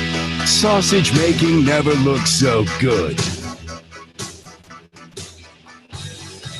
And we are back. Thank you for listening to the Devil's Advocates radio show. Last segment of the day. So if you got something to say, pick up the phone right now. Give us a call at 844-967-2789. Crudy, I got some Bon Jovi tickets I can sell you. Once bitten, twice shy, as they say, Dom. That's Great White, man. Wrong band. Real quick, good of the order. I've received a gift, and I always appreciate friends bearing gifts. Our pal, Alan Robinson, the host of Wiz Cannabis Radio. You see this new shiny coffee cup with a bowl on the front, the carb on the handle here, and it's branded with Alan on the state of Wisconsin. I think that's Alan's photo, or at least a likeness thereof. And it looks like he's got a big old blunt in his mouth. And it's branded Wiz Cannabis Radio. It will be on tonight at 6:00. And they're selling these fine mementos, these Wiz Cannabis Radio mementos, the coffee mug / hemp smoker, $25. Pipe. Now, is it now? I can't see it now. I'm unclear as to the makeup of it. Can it be used as both a coffee mug and a pipe? Yes. It's multifaceted. That is fantastic. Little wake and bake, if you will, Dom. Here's why I play the Bon Jovi. I play it for you, Dom, and for Governor Tony Evers. Tony Evers says he would take a coronavirus vaccine and blames Trump for sowing distrust in the process. Governor Tony Evers said he would take a coronavirus vaccine as soon as it's available and blame public distrust in the production of vaccine on Donald Trump and his promises to deliver one around the November election. Here's a quote from Governor Evers. I would take it, but I'll tell you, if I had to prioritize people to get the vaccine, I wouldn't be one of them. I would focus on the frontline workers. Hell, I think Tony Evers should be somewhere near you can be in the front of the line, Tony, as far as I'm concerned.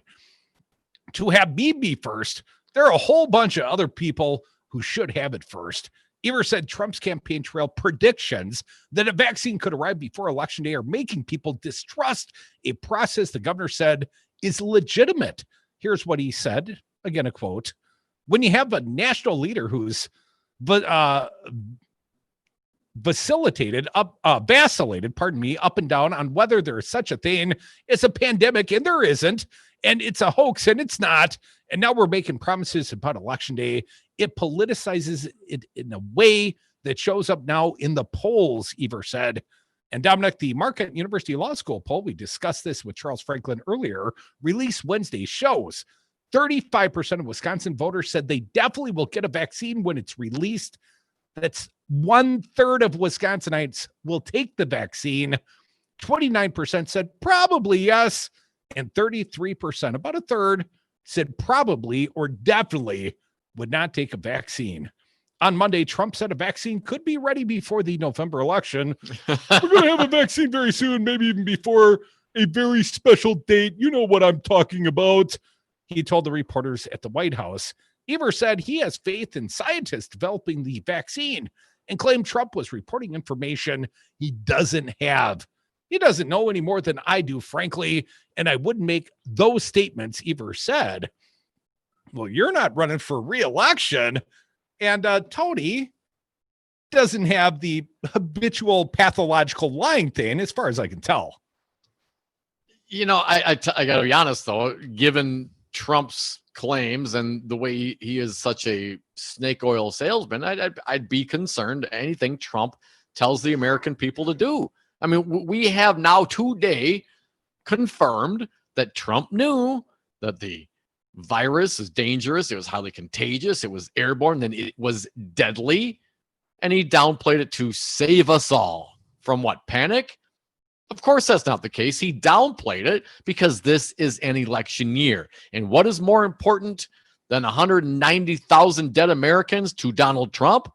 Well, Donald Trump, especially Donald Trump in the White House, where Donald Trump gets the privilege of not being prosecuted for his various alleged crimes.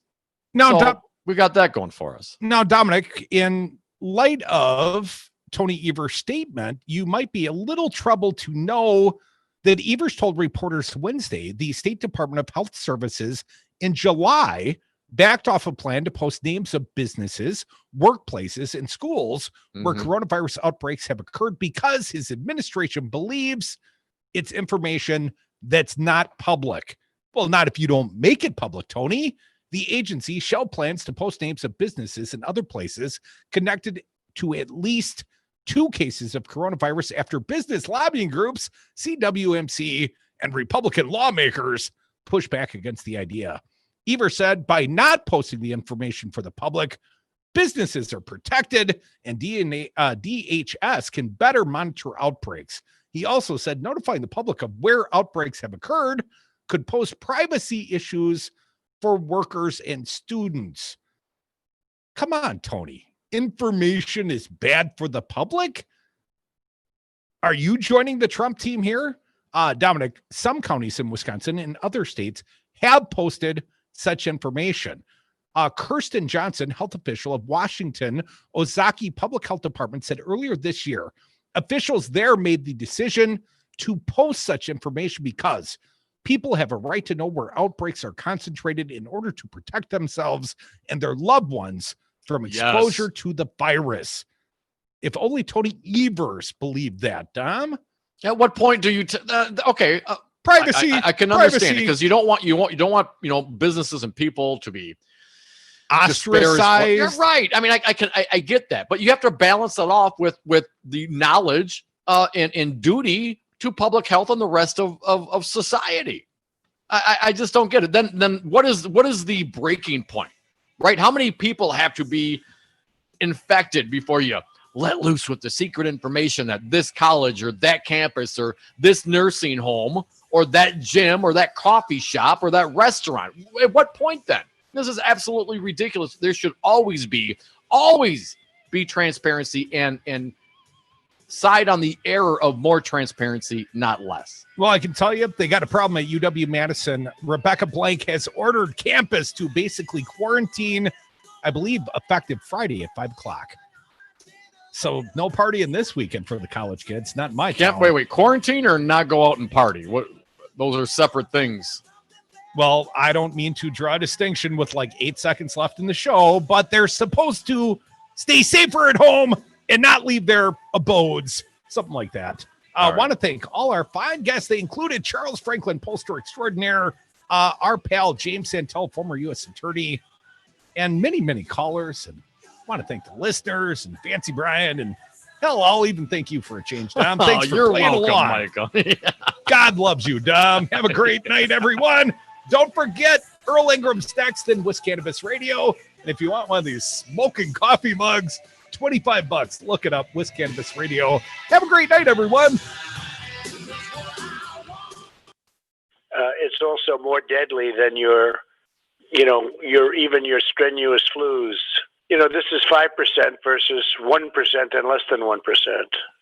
So this is deadly stuff. We have seen a small increase in deaths, which is a 5nines, your local single source IT solutions provider, specializing in cloud technology, consulting, servers, networks, and hosting. We manage your IT so you can focus on running your business. Enjoy technology. Enjoy 5nines.